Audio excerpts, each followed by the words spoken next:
মহান আল্লাহ পাক রব্বুল আলামিন কোরআন কারীমের মধ্যে বর্ণনা করলেন পৃথিবীর জমিনে কোন সমস্ত বান্দারা আমি আল্লাহ আমার সঙ্গে শরীক করে বসলো। পৃথিবীর জমিনে কোন সমস্ত বান্দারা আমি আল্লাহ আমার ছেলে বানিয়ে ফেললো, আমি আল্লাহ আমার মেয়ে বানিয়ে ফেললো। আল্লাহর বর্ণনা আল্লাহ পাক রব্বুল আলামিন বর্ণনা দেন, ওয়াকালাতিল ইয়াহুদু উযাইর ইবনুল্লাহ। আল্লাহ পাক রব্বুল আলামিন বলেন, ও বান্দা, আল্লাহ পাক রব্বুল আলামিন বললেন বান্দাদের জন্য, বান্দারা শুনে নাও, যারা ইহুদি ওরা বলে উযাইর হলো আল্লাহর ছেলে।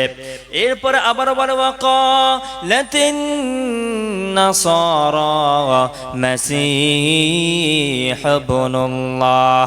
আল্লাহ বললেন বান্দারে শুধু তাই নয়, এখানে শেষ নয়, যারা পৃথিবীর জমিনে খ্রিস্টান, যারা পৃথিবীর জমিনে নাসারা, ওরা বলে ঈসা হলো আল্লাহ, আমি আল্লাহ আমারও ছেলে।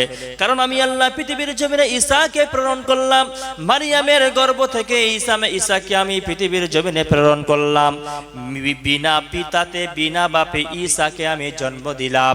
এই ঈসাকে অলৌকিক ভাবে আমি আল্লাহ জন্ম দেওয়ার কারণে ওই সমস্ত বান্দারা আমি আল্লাহ আমার ছেলে বলে সাব্যস্ত করলো।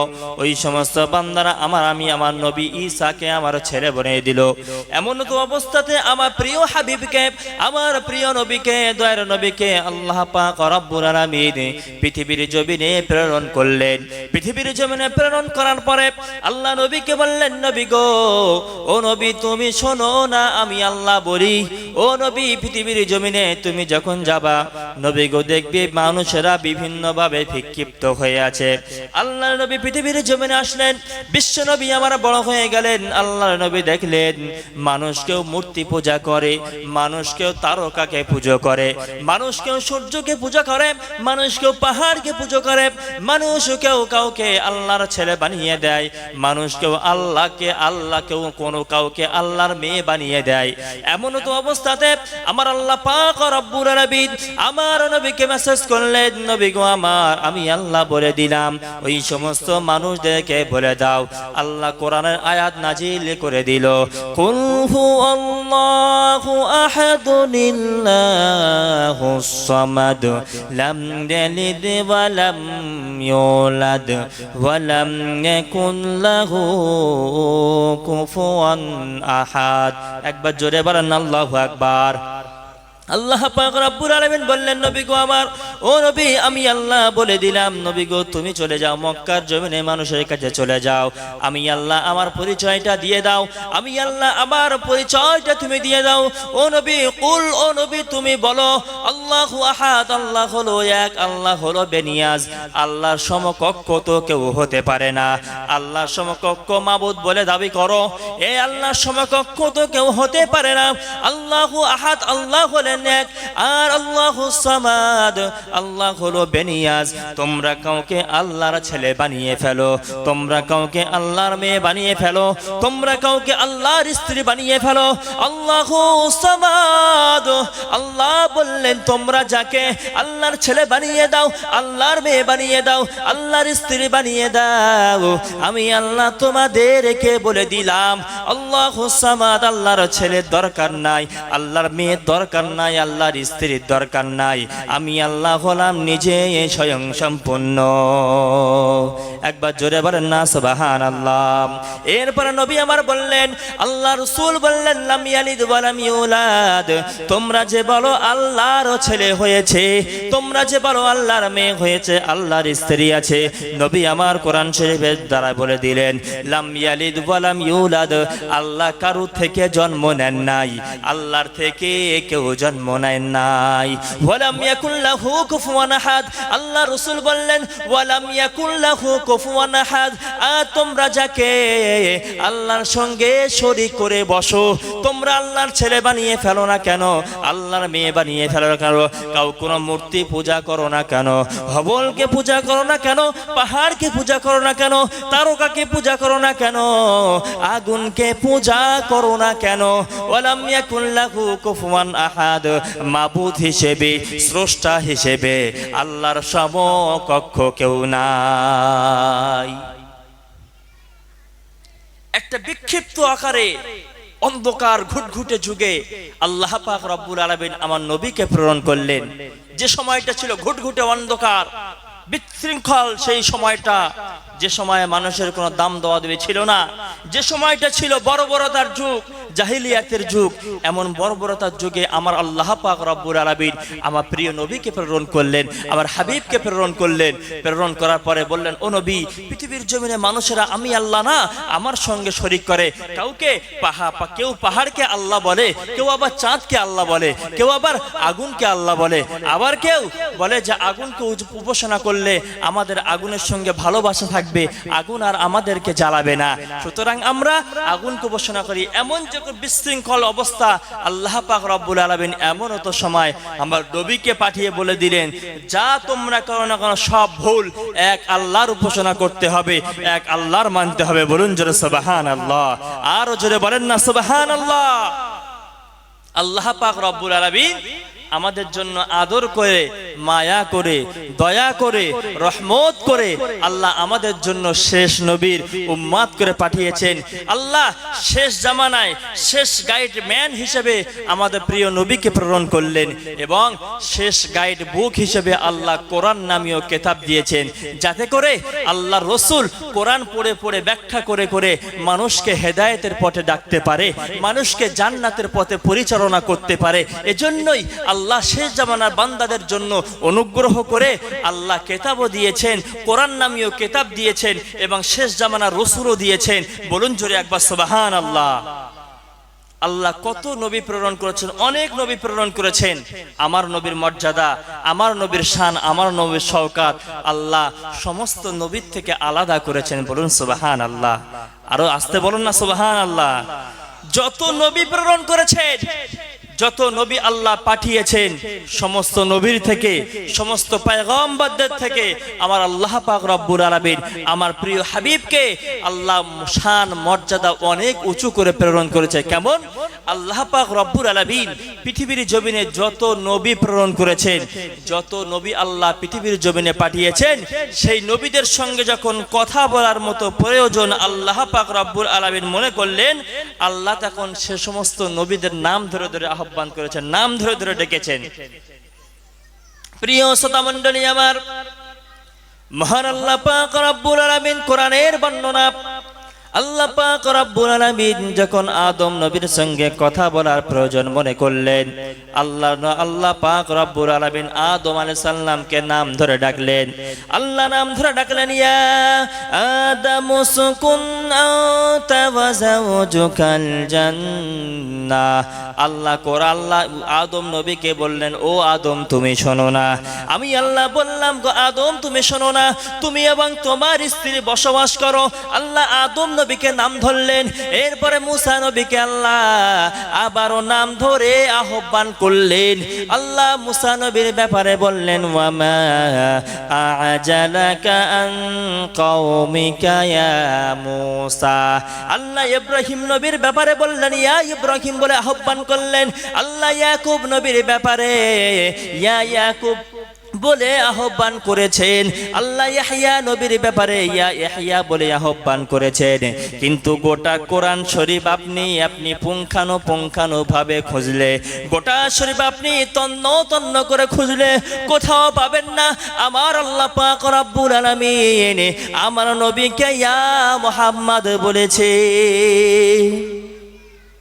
যত নবী প্রেরণ করেছে সেই সমস্ত নবীদের সঙ্গে যখন কথা বলার মতো প্রয়োজন আল্লাহ পাক রব্বুল আলামিন মনে করলেন, সেই সমস্ত নবীদের যখন ডাকার প্রয়োজন মনে করলেন, তখন আল্লাহ না নাম ধরে ডেকেছেন। যেমন আদম নবীর ব্যাপারে আল্লাহ বললেন ইয়া আদম, ইব্রাহিম নবীর ব্যাপারে ইয়া ইব্রাহিম, ইয়াহইয়া নবীর ব্যাপারে ইয়া ইয়াহইয়া, ইয়াকুব নবীর ব্যাপারে ইয়া ইয়াকুব। এমন করে করে করে নবীদেরকে আহ্বান করেছেন। কিন্তু গোটা কোরআন শরীফের মধ্যে আপনি কোথাও পাবেন না আমার নবীকে আল্লাহ পাক রব্বুল আলামিন কোনদিনের জন্য ইয়া মুহাম্মদ বলে আহ্বান করেছেন। কোনদিন ডাকে নাই, কোনদিন ডাকে নাই। আল্লাহ বলেন, আমি আমার হাবিবকে, আমি আমার নবীকে, আমি আমার প্রিয় রাসূলকে কিভাবে ডাকি তোমরা জানো? শোনো কোরআন শরীফের বর্ণনা। আল্লাহ পাক রব্বুল আলামিন বলেন, আমার নবীকে আমি কিভাবে আহ্বান করি, আমার নবীকে কিভাবে আমি ডাকি। আল্লাহ পাক রব্বুল আলামিন বললেন আমার নবীর সঙ্গে যখন কথা বলা প্রয়োজন মনে করেন, আল্লাহ বলেন ইয়া আইয়ুহান নাবিয়্যু হাসবুকাল্লাহ। একবার জোরে বলেন আল্লাহু আকবার। আল্লাহ পাক রব্বুল আলামিন আমার নবীর সঙ্গে যখন কথা বলা প্রয়োজন মনে করেন, আল্লাহ বলেন ইয়া আইয়ুহান নাবী, ও গো আমার নবী। আবার কখনো কখনো আল্লাহ বলেন ইয়া আইয়ুহার রাসূল বাল্লিগ মা উযিলা ইলাইকা মির রাব্বিকা ফাইন লাম তাফআল ফামা বাল্লাগতা রিসালাতাহু ওয়াল্লাহু ইয়াসিমুকা মিনান নাস। আল্লাহ পাক রব্বুল আলামিন আমার নবীর যখন ডাকার আহ্বান মনে করলেন, ইয়া আইয়ুহান নবী বলে আহ্বান করলেন, ইয়া আইয়ুহার রাসূল বলে আহ্বান করলেন। কখনো আল্লাহ আমার নবীকে তহা বলে আহ্বান করলেন, কখনো ইয়াসিন বলে আহ্বান করলেন, কখনো আলিফ লাম মিম র বলে আহ্বান করলেন, কখনো আলিফ লাম র বলে আহ্বান করলেন, কখনো কফ বলে আহ্বান করলেন, কখনো নুন বলে আহ্বান করলেন। এমন নামে নামে আহ্বান করলেন, কিন্তু আমার নবীকে কোনোদিন নাম ধরে নাই। আল্লাহ বললেন আমার নবীকে আমি যখন ডাকি, আমি রসুল বলে ডাকি, আমি তহা বলে ডাকি, আমি ইয়াসিন বলে ডাকি, আমি কফ বলে ডাকি, আমি আমার নবীকে এমন ভিন্ন ভিন্ন নামে ডাকি, কিন্তু আমার নবীকে আমি কোনোদিন নাম ধরিনি। আমার নবীকে কোনোদিন আমি নাম ধরিনি, আর আমার নবীর নাম ধরে আমি কোনোদিন ডাকি নাই। আল্লাহ সাবধান করেছে, খবরদার আমার রসুলের, আমার হাবিবের নাম আমি আল্লাহ কোনোদিন ধরি নাই।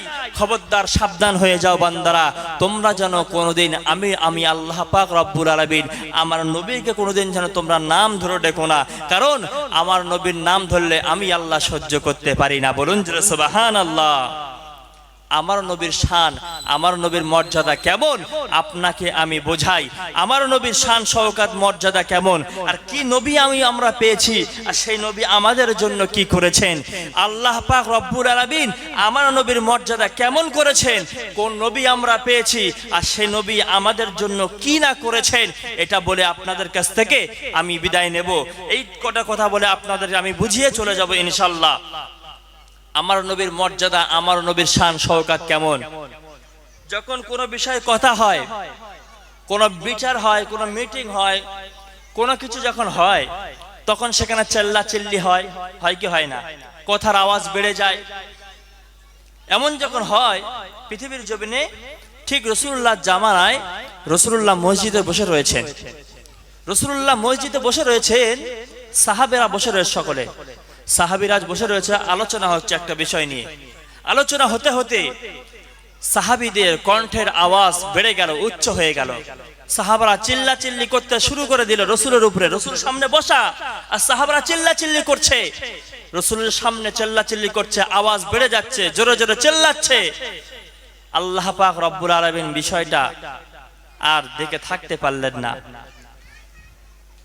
প্রিয় আব্বাজান ভাইরা আমার, মহান আল্লাহ পাক রব্বুল আলামিন আমার নবীর সম্মুখে চেল্লামিল্লি করাটা, আমার নবীর সম্মুখে জোরে জোরে কথা বলাটা আল্লাহ পাক রব্বুল আলামিন সহ্য করতে পারলেন না। আমার নবীর মর্যাদা, আমার নবীর মান সম্মান, আমার নবীর শান শওকত আল্লাহ কত উচ্চ করে বানিয়েছেন। সাহাবারা আমার নবীর সম্মুখে কথা বলল জোরে জোরে। আল্লাহ জিবরিল বলল, ও জিবরিল চলে যাও, জিবরিল গো তুমি চলে যাও, আমি আল্লাহ বলে দিলাম চলে যাও, চলে যাও, চলে যাও, পৃথিবীর জমিনে তুমি চলে যাও, আমার রাসূলের কাছে তুমি চলে যাও, আমার নবীর সামনে তুমি চলে যাও। সাহাবারা আমার নবীর সম্মুখে চেল্লামিল্লি করে, সাহাবারা আমার নবীর সম্মুখে জোরে জোরে কথা বলে। আমার নবীর সম্মুখে জোরে জোরে কথা বলাটা আমি আল্লাহ সহ্য করতে পারি না, আমি আল্লাহ মেনে নিতে পারি না, আমি আল্লাহ সহ্য করতে পারি না রে, আমি আল্লাহ সহ্য করতে পারি না। ও জিবরিল চলে যাও চলে যাও। জিবরিল আমিন চলে আসলেন, পৃথিবীর জমিনে চলে আসলেন। আল্লাহ রসুলের কাছে জিবরিল আমিন চলে আসলেন। জিবরিল আমিন এসে বললেন, ইয়া রাসূলুল্লাহ, আপনার সাহাবারা আপনার উপরে চিল্লাচিল্লি করে।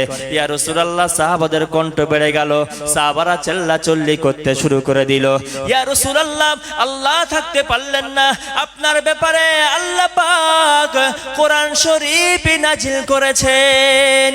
ইয়া আইয়ুহাল্লাযীনা আমানু লা তারফাউ আসওয়াতাকুম ফাওকা সাওতিন নবী। আল্লাহ কোরআন নাজিল করে বলল, ও ইমানদার বান্দারা, ও ইমানদার বান্দারা, তোমরা সকলে সাবধান হয়ে যাও, তোমরা সতর্ক হয়ে যাও। লা তারফাউ আসওয়াতাকুম ফাওকা সাওতিন নবী, তোমরা তোমাদের কণ্ঠের আওয়াজটা, তোমরা তোমাদের গলার আওয়াজটা আমার প্রিয় নবীর উপরে উচ্চ করো না, আমার হাবিবের উপরে উচ্চ করো না। তোমরা তোমাদের গলার আওয়াজটা উচ্চ করো না। তোমরা যদি এমন করতে থাকো, আমি আল্লাহ বলে দিলাম বলে দিলাম বলে দিলাম, আমি আল্লাহ তোমাদের ধ্বংস করে দেব। কিছুই নয়, শুধু সাহাবীরা আল্লাহ রসুলের সম্মুখে জোরে জোরে কথা বলেছে। সাহাবীরা আল্লাহ রসুলের সম্মুখে কথা বলতে বলতে একটু সাউন্ড বেড়ে গিয়েছে। আল্লাহ সঙ্গে সঙ্গে জিবরিলকে পাঠালো, ও জিবরিল চলে যাও। জিবরিল গো চলে যাও না, গিয়ে বলো আমার রসুলকে জানিয়ে দাও। জিবরিল আমিন চলে এসে কোরআন নাজিল করে দিল, ইয়া আইয়ুহাল্লাযীনা আমানু, ওগো ঈমানদার বান্দারা, ওগো ঈমানদার মুমিনেরা, লা তারফাউ আসওয়াতাকুম ফাওকা সাওতিন নবী, তোমরা জানো তোমাদের কণ্ঠের আওয়াজটা, গলার আওয়াজটা আমার নবীর উপরে উচ্চ করো না, আমার নবীর উপরে বাড়িও না। যদি তোমরা এমন করতে থাকো, আমি আল্লাহ বলে দিলাম, আমি আল্লাহ জানিয়ে দিলাম, আমি আল্লাহ তোমাদেরকে ধ্বংস করে দেব। হও না তোমরা নবীর সাহাবা, হও না তোমরা আল্লাহকে ডাকো, হও না তোমরা যাকাত দাও, হও না তোমরা সাদকা দাও, দান খয়রাত করো, জিহাদ করো, সবই করো, ঠিকই আছে। এরপরে আমার নবীর সম্মুখে বিয়াদবি, আমার নবীর সামনে জোরে জোরে কথা বলা, আমার নবীর সম্মুখে বিয়াদবি করা, আমার নবীকে ছোট করা আমি আল্লাহ সহ্য করতে পারবো না। হতে পারো তোমরা জিহাদের ময়দানে গেছো, এরপরে আমার নবীকে অপমাননা করলে আমি আল্লাহ বলে দিলাম তোমাদেরকে ধ্বংস করে দেব। এরপরে আল্লাহ বললেন, তোমরা এমন করলে আমি আল্লাহ ধ্বংস করে দেব।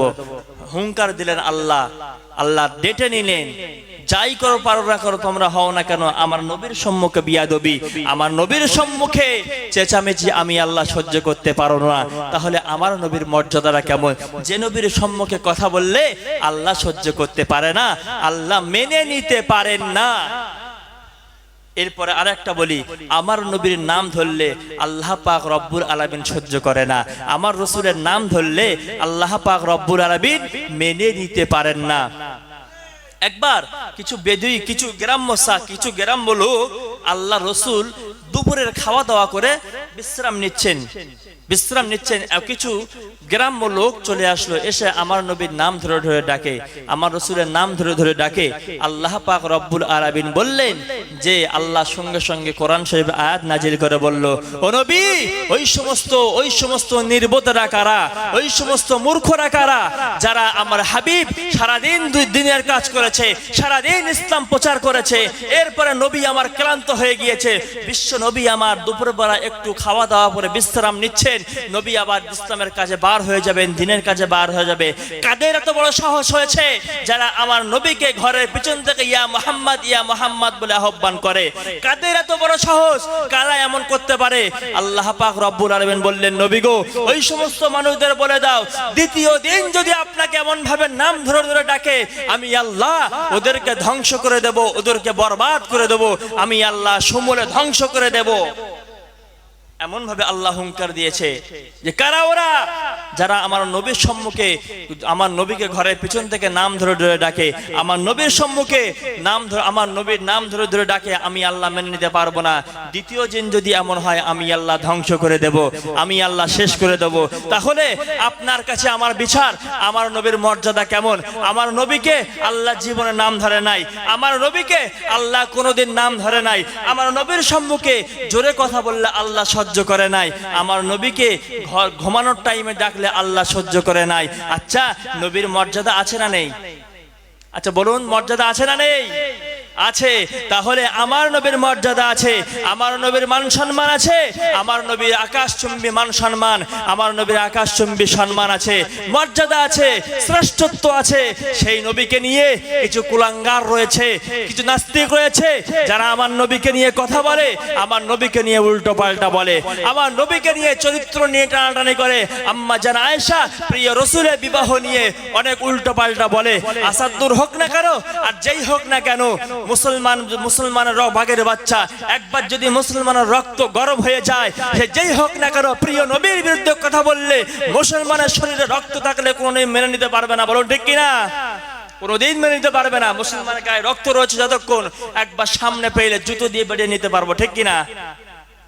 আমার নবী প্রিয় নবী, আল্লাহ অ্যাডভান্স সতর্ক করলেন নবীকে, ও নবী চিন্তা করবেন না আপনি, দুঃখ করবেন না আপনি, আমি আল্লাহ বলে দিলাম যখন তুমি ইসলামের দাওয়াত নিয়ে যাবে, মক্কার জমিনের মানুষেরা তোমাকে পাগল বলবে, মক্কার জমিনের মানুষেরা তোমাকে উল্টো পাল্টা বলবে।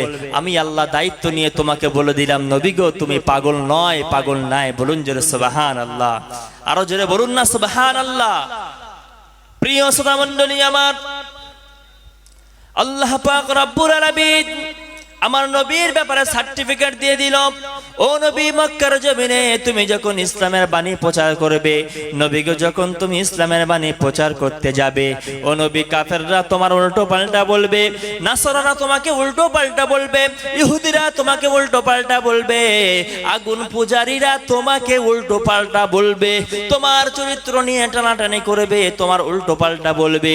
ও নবী আমি আল্লাহ বলে দিলাম, আমি আল্লাহ জানিয়ে দিলাম, মন খারাপ করার কোনো দরকার নাই, নবীকে দুঃখ করার কোনো দরকার নাই। ও নবী দুঃখ করবেন না, আমি আল্লাহ জানিয়ে দিলাম, ইন্নাকা লাআলা খুলুকিন আযীম। একবার জোরে বলেন আল্লাহু আকবার, আর জোরে বলেন আল্লাহু আকবার। আল্লাহ পাক রব্বুল আলামিন বললেন নবী গো, ওই সমস্ত কাফেররা উল্টো পাল্টা বলে, কাফেররা তোমাকে নিয়ে উল্টো পাল্টা চিন্তা ভাবনা করে, আমি আল্লাহ বলে দিলাম নবী গো, আমি আল্লাহ জানিয়ে দিলাম ইন্নাকা লাআলা খুলুকিন আযীম। ও নবী তুমি উত্তম চরিত্রের উপরে প্রতিষ্ঠিত। একবার জোরে বলেন না সুবহানাল্লাহ। আল্লাহ বললেন ও নবী কাফেররা তোমাকে উল্টো পাল্টা বলবে, আর আমি আল্লাহ বলে দিলাম ইন্নাকা লাআলা খুলুকিন আযীম। ও নবী আমি আল্লাহ তোমাকে উত্তম থেকে অতি উত্তম চরিত্রের উপরে আমি আল্লাহ নিজে তোমাকে তৈরি করেছি। যে যাই বলুক না কেন নবী, মন খারাপ করার কোনো দরকার নাই, টেনশন নেওয়ার কোনো দরকার নাই। আমার নবী ইসলামের জন্য কত কষ্ট করেছেন। বিশ্ব নবী আমার বর্তমানে দেখবেন একটু টাকা হয়ে গেলে, একটু পয়সা হয়ে গেলে, জনবল হয়ে গেলে, বাহুবল হয়ে গেলে, পকেট গরম হয়ে গেলে, কেউ তখন নামে কোনো কথা বললে তখন আর সহ্য নাই না। কথা বলেন ঠিক কিনা? কারণ দুটো পয়সা হয়ে গেলে কোনো মানুষ যদি কিছু বলে তখন আর সহ্য হয় না, তখন উল্টো মারতে চলে যায়। কিন্তু আমার নবী, প্রিয়ারা নবী, দয়ার নবী যখন বিশ্ব নবী হিসেবে এসেছেন, মক্কার জমিনে আমার নবী রয়েছেন, সমস্ত মানুষেরা কাফেররা, আবু জাহেল, উতবা, সাইবা সকলে আমার নবীর নামে প্রচার করছে। মক্কার জমিনে মোহাম্মদ পাগল, মক্কার অলিতে গলিতে, পাড়ায় পাড়ায়, ঘরে ঘরে, বাড়ি বাড়ি প্রচার করে দিল মোহাম্মদ একটা পাগল, মোহাম্মদের কথা কেউ শুনবে না, মোহাম্মদ জাদুগ্রস্ত, কেউ শুনবে না। এমনকি আমার নবী কাবা শরীফের সম্মুখে বসে বসে কোরআন শরীফ তেলাওয়াত করেন। হজের মৌসুমে হাজী সাহেবরা হজ করতে আসবেন, হজ করতে যখন আসবেন সমস্ত জায়গায় বিভিন্ন দেশ থেকে হাজী সাহেবরা আসবে হজ করতে। আমাদের রাসূল আসার পূর্বে অনেক দিন আগে থেকে কাবা শরীফ হজ করা এটা প্রচলন ছিল। হিন্দুরা তখনকার জামানায় কাবা শরীফ তওয়াফ করত। এই যে বিভিন্ন দেশ থেকে চলে আসবে মানুষেরা হজ করতে কাবা শরীফের কাছে, আবু জাহাল, উতবা, সাইবা সকলে মিলে টেনশনে পড়ে গেল, কি হবে? এই মুহূর্তে তো বিভিন্ন দেশ থেকে মানুষেরা আসবে হজ করতে, এই সময় যদি মুহাম্মাদের কলেমা ওরা পড়ে নেয় তাহলে তো ওরা এক এক দেশের মানুষ যারা যে দেশে চলে যাবে মুহাম্মাদের কলেমা তো সেই দেশে পৌঁছে যাবে, কি করা যায় সবাই মিলে টেনশনে পড়ে গেল। চিন্তা ভাবনা করার পরে এটাই ফাইনাল হলো যে বিদেশ থেকে যে সমস্ত হাজী সাহেবরা হজ করতে আসবে তারা যখন তাদের তাঁবুর মধ্যে থাকবে তখন আবু জাহাল, উতবা, সাইবা, বড় বড় পান্ডারা, বড় বড় লিডাররা ওই তাঁবুতে গিয়ে গিয়ে বলে আসবে যে ওই কাবার চত্বরে একজন মানুষ থাকবে, তোমরা ওর কথা কেউ শুনবা না, ওর কাছে যাবাও না, এমন বলে মিটিং হয়ে গেল। ঠিক রীতিমতো যখন হজের সময় হয়ে গেল, হজের সময় যখন হয়ে গেল বিভিন্ন দেশ থেকে হাজী সাহেবরা চলে আসলো, এসে কাবা শরীফের ওখানে তাঁবু গেড়ে সকলে বসবাস করতে লাগলো। যখন তাঁবু গেড়ে থাকলো তখন আবু জাহাল, উতবা, সাইবা চলে গেল তাদের মিটিং অনুযায়ী, গিয়ে ওই সমস্ত মানুষদেরকে বললো তোমরা জানো আমরা কারা? বললো না আমরা তো জানি না। বললো আমরা হলাম এখানকার বস, আমরা হলাম এখানকার লিডার, আমরা হলাম এখানকার মস্তান, আমরা যেটা বলি সেটাই আমাদের কথাই চলে। ওরা বলল হ্যাঁ কি বলতে চান বলুন।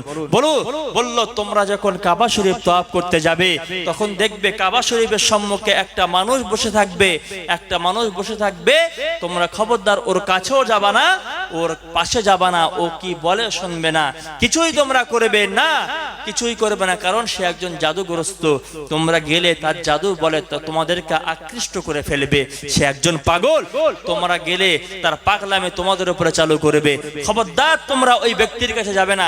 এমন বলে বলে প্রত্যেক তাঁবুতে গিয়ে গিয়ে এমন বলে আসলো। আব্বাজান ভাইরা আমার, ও যুব সমাজ আমার, ঠিক ওয়ালিদ ইবনে মুগীরা, উতবা, সাইবা, আবু জাহাল প্রত্যেক তাঁবুতে গিয়ে গিয়ে গিয়ে গিয়ে এমন বলে কমপ্লিট করে দিল। সকালবেলা যখন হয়ে গেল হাজী সাহেবরা হজ করার জন্য বার হয়ে গেল, হাজী সাহেবরা কাবা শরীফ তওয়াফ করতে লাগে গেল। হাজী সাহেবরা কাবা শরীফ তওয়াফ করে আর দেখে আবু জাহাল, উতবা, সাইবা যে কথাটা বলল এটাই তো ঠিক, একজন ব্যক্তি তো বসে রয়েছে। এখন আমরা কি করব? ওই সমস্ত হাজী সাহেব বান্দারা বিভিন্ন দূর থেকে কাবা শরীফ তওয়াফ করে, কাবা শরীফ তওয়াফ করতে থাকছে। আমার নবীর পাশে কেউ যায় না, আমার নবীর পাশে কেউ যায় না, আমার নবীর কাছে কেউ যায় না, আমার নবীর কথা কেউ শোনে না। বিশ্ব নবীর দিকে শুধু তাকায় কিন্তু কাছে যেতে পারে না, আল্লাহ নবীর কথা শোনে না, বিশ্ব নবীর কাছে যায় না। আবু জাহালের বক্তব্য অনুযায়ী হাজী সাহেবেরা ভয় পেয়ে গিয়েছে, যদি আমরা আবু জেহেলের কথা মান্য করি আবু জেহেল আমাদেরকে মারধর করবে, আবু জেহেল আমাদের উপরে অত্যাচার করবে, উতবা আমাদের উপরে অত্যাচার করবে, সাইবা আমাদের উপরে অত্যাচার করবে, না আমরা যাব না, যাব না, আমরা মুহাম্মাদের কাছে যাব না, মুহাম্মাদের কথা শুনবো না। কিন্তু হাজী সাহেবদের মনটা মানে না, হাজী সাহেবরা থাকতে পারে না, হাজী সাহেব মনটা মানে না, হাজী সাহেবরা থাকতে পারে না। কাবা শরীফ তওয়াফ করতে করতে করতে করতে এমন একটা অবস্থা হয়ে গেল, এমন একটা পর্যায়ে চলে আসলো, হাজী সাহেবরা আল্লাহর নবীর পাশে চলে আসলো, হাজী সাহেবরা বিশ্ব নবীর পাশে চলে আসলো। হাজী সাহেবরা সকলে আমার নবীর দিকে তাকায়, আমার নবীর দিকে তাকিয়ে থাকে, আমার নবীর দিকে দেখতে থাকে। হাজী সাহেবরা কানের মধ্যে আঙ্গুলখানা দিয়ে, হাজী সাহেবরা কানের মধ্যে আঙ্গুল দিয়ে আঙ্গুলখানা চেপে রাখে। হাজী সাহেবরা বাইরের আওয়াজ শুনতে পায় না, হাজী সাহেবরা কোনো আওয়াজ শুনতে পায় না। হাজী সাহেবরা কানের মধ্যে আঙ্গুল দিয়ে রাখে।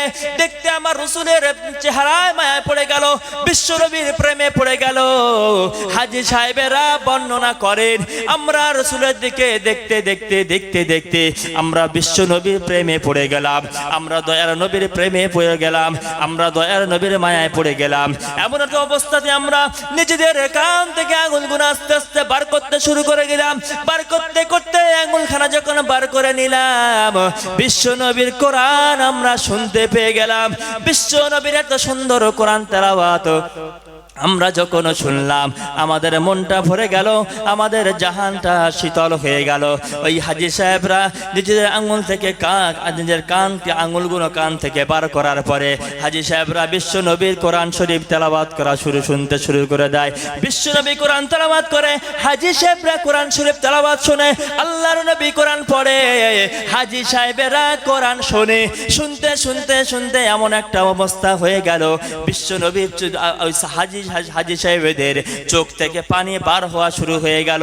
বিশ্ব নবী আমার কোরআন পড়া বন্ধ করে দেন, আল্লাহর নবী আমার কোরআন পড়া বন্ধ করে দেন। হাজী সাহেবরা দৌড়ে গিয়ে বিশ্ব নবীর পায়ে জড়িয়ে ধরে বলে, ইয়া রাসূলুল্লাহ, ওগো আল্লাহর নবী, মাফ করে দিন, আমাদের ভুল হয়ে গিয়েছে, আমরা বুঝতে পারি নাই, আমাদের ভুল হয়েছে, মাফ করে দেন। আল্লাহ রাসূল বললেন, কেন, কি হয়েছে তোমাদের? হাজী সাহেবরা বর্ণনা করলো। হাজী সাহেবরা বলল, আমরা যখন তাঁবুর মধ্যে ছিলাম, আবু জাহাল আমাদের কাছে এসেছে, উতবা আমাদের কাছে এসেছে, সাইবা আমাদের কাছে এসে বলেছে, একজন মানুষ বসে থাকবে, ওর কাছে তোমরা কেউ যাবা না, ওর কথা তোমরা কেউ শুনবা না, ওর দিকে দেখবা না। আমরা ওই মতো আপনার কাছে আসি নাই, কিন্তু ইয়া রাসূলুল্লাহ, আমরা ঘুরতে ঘুরতে আপনার কাছে চলে আসলাম, আপনার দেখে আমরা মায়ায় পড়ে গেলাম। এত সুন্দর মানুষ তো কোনোদিন জাদুঘর হতে পারে না, এত সুন্দর মানুষ তো কোনোদিন পাগল হতে পারে না, এত সুন্দর মানুষ তো কোনো পাগল হতে পারে না। পাগলের মাথার চুল হয় কোকড়ানো কোকড়ানো, পাগলের গায়ে অবস্থা থাকে না, পাগলের গায়ে জামা কাপড় থাকে না, কিন্তু আপনি এত সুন্দর মানুষ, আপনি কোনোদিন পাগল হতে পারেন না। একবার জোরে বলেন না সুবহানাল্লাহ। বিশ্বনবী কাবা শরীফের সম্মুখে দাঁড়িয়ে দাঁড়িয়ে দাঁড়িয়ে দাঁড়িয়ে সব শুনছেন। হাজী সাহেবরা বললেন, ইয়া রাসূলুল্লাহ, ওগো আল্লাহর নবী, ওগো আল্লাহর হাবিব, আমাদেরকে কলেমার পানি পড়িয়ে মুসলমান করে দেন। বলুন জোরে সুবহানাল্লাহ। কারণ আমরা বুঝতে পেরেছি, আমরা জানতে পেরেছি, আমরা বুঝে নিয়েছি, আপনি কোনোদিন পাগল নন, আপনি পাগল হতে পারেন না, আপনি পাগল নন, এটা আমরা বুঝতে পেরেছি। কারণ পাগলের চেহারা এত সুন্দর হতে পারে না, পাগলের চরিত্র এত সুন্দর হতে পারে না, পাগলের দেখতে শুনতে এত সুন্দর হতে পারে না। নিশ্চয় হয়ে আপনি হলেন আখিরে জামানার নবী, আপনি হলেন খাতামুল আম্বিয়া, আপনি হলেন সাইয়্যিদুল মুরসালিন, আপনি হলেন শেষ জামানার নবী। একবার জোরে বলেন সুবহানাল্লাহ, আরো জোরে বলেন না সুবহানাল্লাহ, নারে তাকবীর। বিশ্ব নবী আমার, প্রিয় নবী আমার, ওনাদেরকে মুসলমান করিয়ে দিলেন। আবু জাহাল, উতবা, সাইবার মাথায় আর কাজ করে না, মাথা হ্যাং, প্ল্যান তো ভেস্তে গেল, কোনো কাজে আসলো না। সমস্ত জায়গায় প্রচার করে যাচ্ছে আবারও, মোহাম্মদ পাগল, মোহাম্মদ পাগল, মোহাম্মদ পাগল। আল্লাহ পাক রব্বুল আলামিন বললেন, নবী গো, আমি আল্লাহ বলে দিলাম তুমি পাগল নন।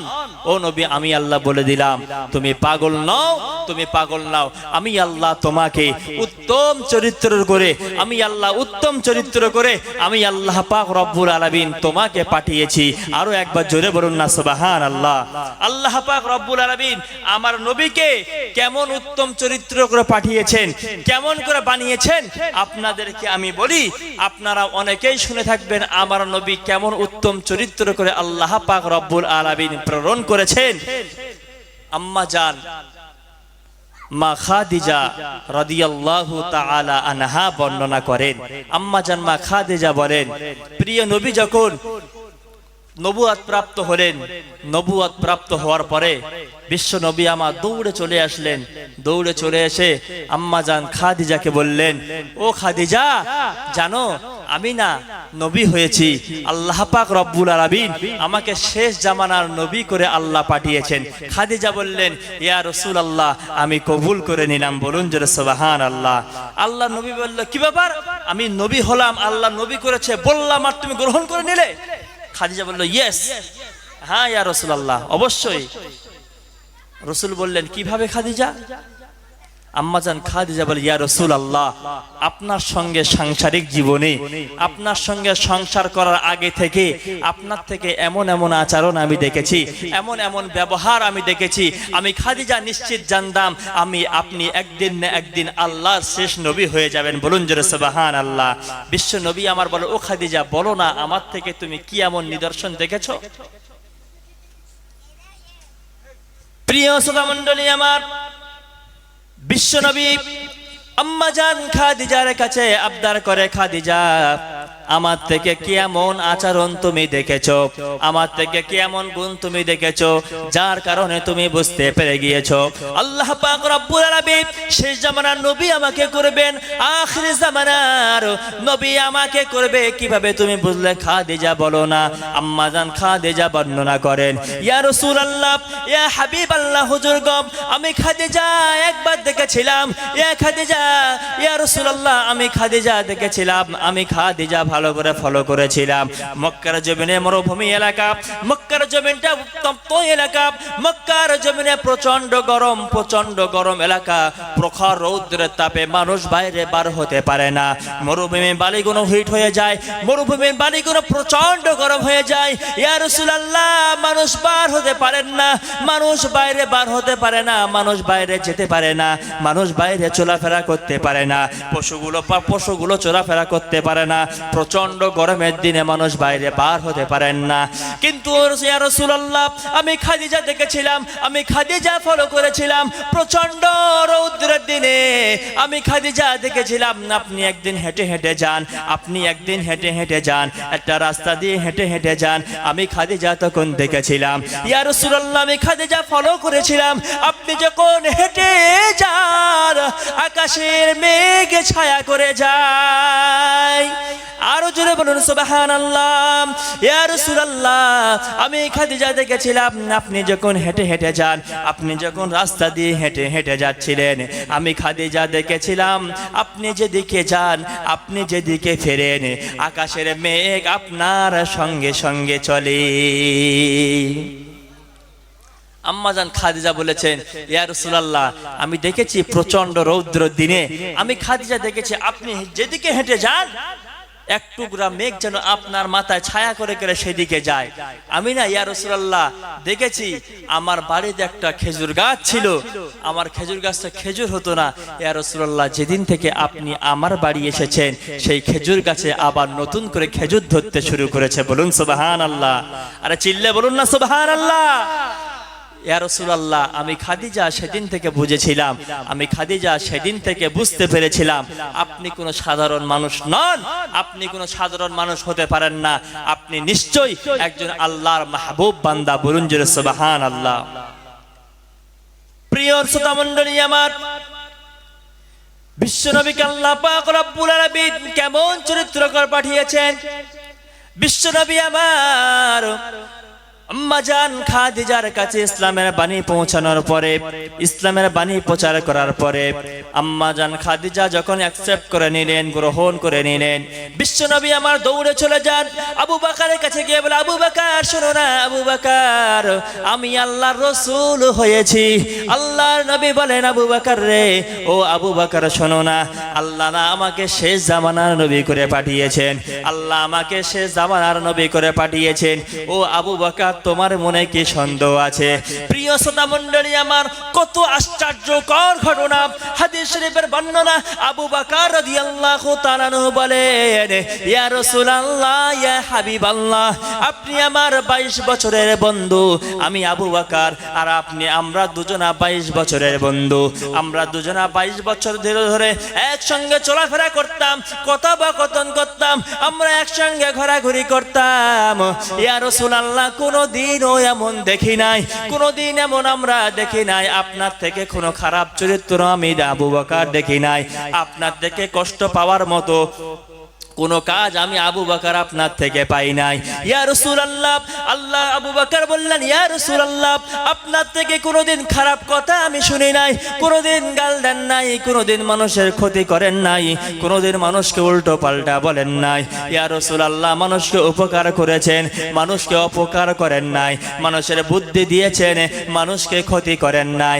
বিশেষ করে ইয়া রাসূলুল্লাহ 22টা বছর ধরে আপনার সঙ্গে চলাফেরা আমার, কোনোদিনের জন্য আমি আবু বকর আপনার থেকে কষ্ট পাই নাই। ওজন্য ইয়া রাসূলুল্লাহ আমি আবু বকর বলে দিলাম, আমি আবু বকর শুনিয়ে দিলাম, শুনুন না ইয়া রাসূলুল্লাহ আমি আবু বকর নিঃসন্দেহে, আমি আবু বকর কোনো মনে কষ্ট রেখে আমি বলে দিলাম আমি ইসলাম ধর্ম গ্রহণ করলাম। আরো একবার জোরে বলেন না সুবহানাল্লাহ। প্রিয় নবী আমার দৌড়ে গেলেন আবু বকরের কাছে। আবু বকরের কাছে, ও আবু বকর, আল্লাহ না আমাকে নবী বানিয়েছেন, আল্লাহ না আমাকে শেষ জামানার নবী করে পাঠিয়েছে। আবু বকর, তোমার মধ্যে কি কোনো সন্দেহ আছে? আবু বকর বললেন, ইয়া রাসূলুল্লাহ, না, কারণ আপনার সঙ্গে আমার 22টা বছরের সম্পর্ক, 22টা বছরের সম্পর্ক। 22টা বছরের মধ্যে আমি আবু বকর কোনোদিন আপনার মুখ থেকে গাল শুনি নাই। আমি আবু বকর কোনোদিন আপনি লোককে ক্ষতি করবেন এমন দেখি নাই। আমি আবু বকর কোনোদিন দেখি নাই আপনি লোককে অসৎ বুদ্ধি দিয়েছেন, লোককে ক্ষতি করেছেন। আমি আবু বকর কোনোদিন দেখি নাই। আমি আগে থাকতে জানতাম আপনি কিছু না কিছু হবেন, আপনি কোনো সাধারণ মানুষ নন। আজকের দিনে আপনি যখন বললেন, আপনি বললেন আমাকে আল্লাহ নবী বানিয়েছেন, আমি নিঃসন্দেহে মেনে নিলাম আপনি ঠিকই কথা বলেছেন। বলুন জোরে সুবহানাল্লাহ। আরে চিল্লে হবে না সুবহানাল্লাহ? আল্লাহ রসুল আমার যখন দেখলেন যে আবু বকর মেনে নিয়েছে, খাদিজা মেনে নিয়েছে, বিশ্ব নবী আমার তায়েফের ময়দানে গিয়েছেন। সকলে জানেন তায়েফের ঘটনা, সকলেই শুনেছেন, কিন্তু তায়েফের ঘটনা আপনাকে বলছি না।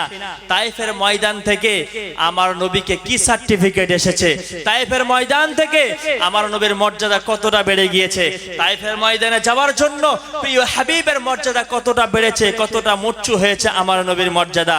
বিশ্ব নবী আমার তায়েফের ময়দানে গিয়েছেন, সকলেই জানেন ঘটনা। বিশাল মার খেয়েছেন নবী আমার। বিশ্ব নবী আমার 3 দিনের না খাওয়া নবী। ঘটনা আপনাকে বলছি না, জাস্ট সার্টিফিকেটটা রাসূল কি পেয়েছেন সেটাই বলছি আপনাকে। বিশ্ব নবী আমার মার খেয়েছেন, সকলে জানেন। নবী আমার 3 দিনের না খাওয়া নবী। তায়েফ থেকে বার হয়ে চলে আসছেন।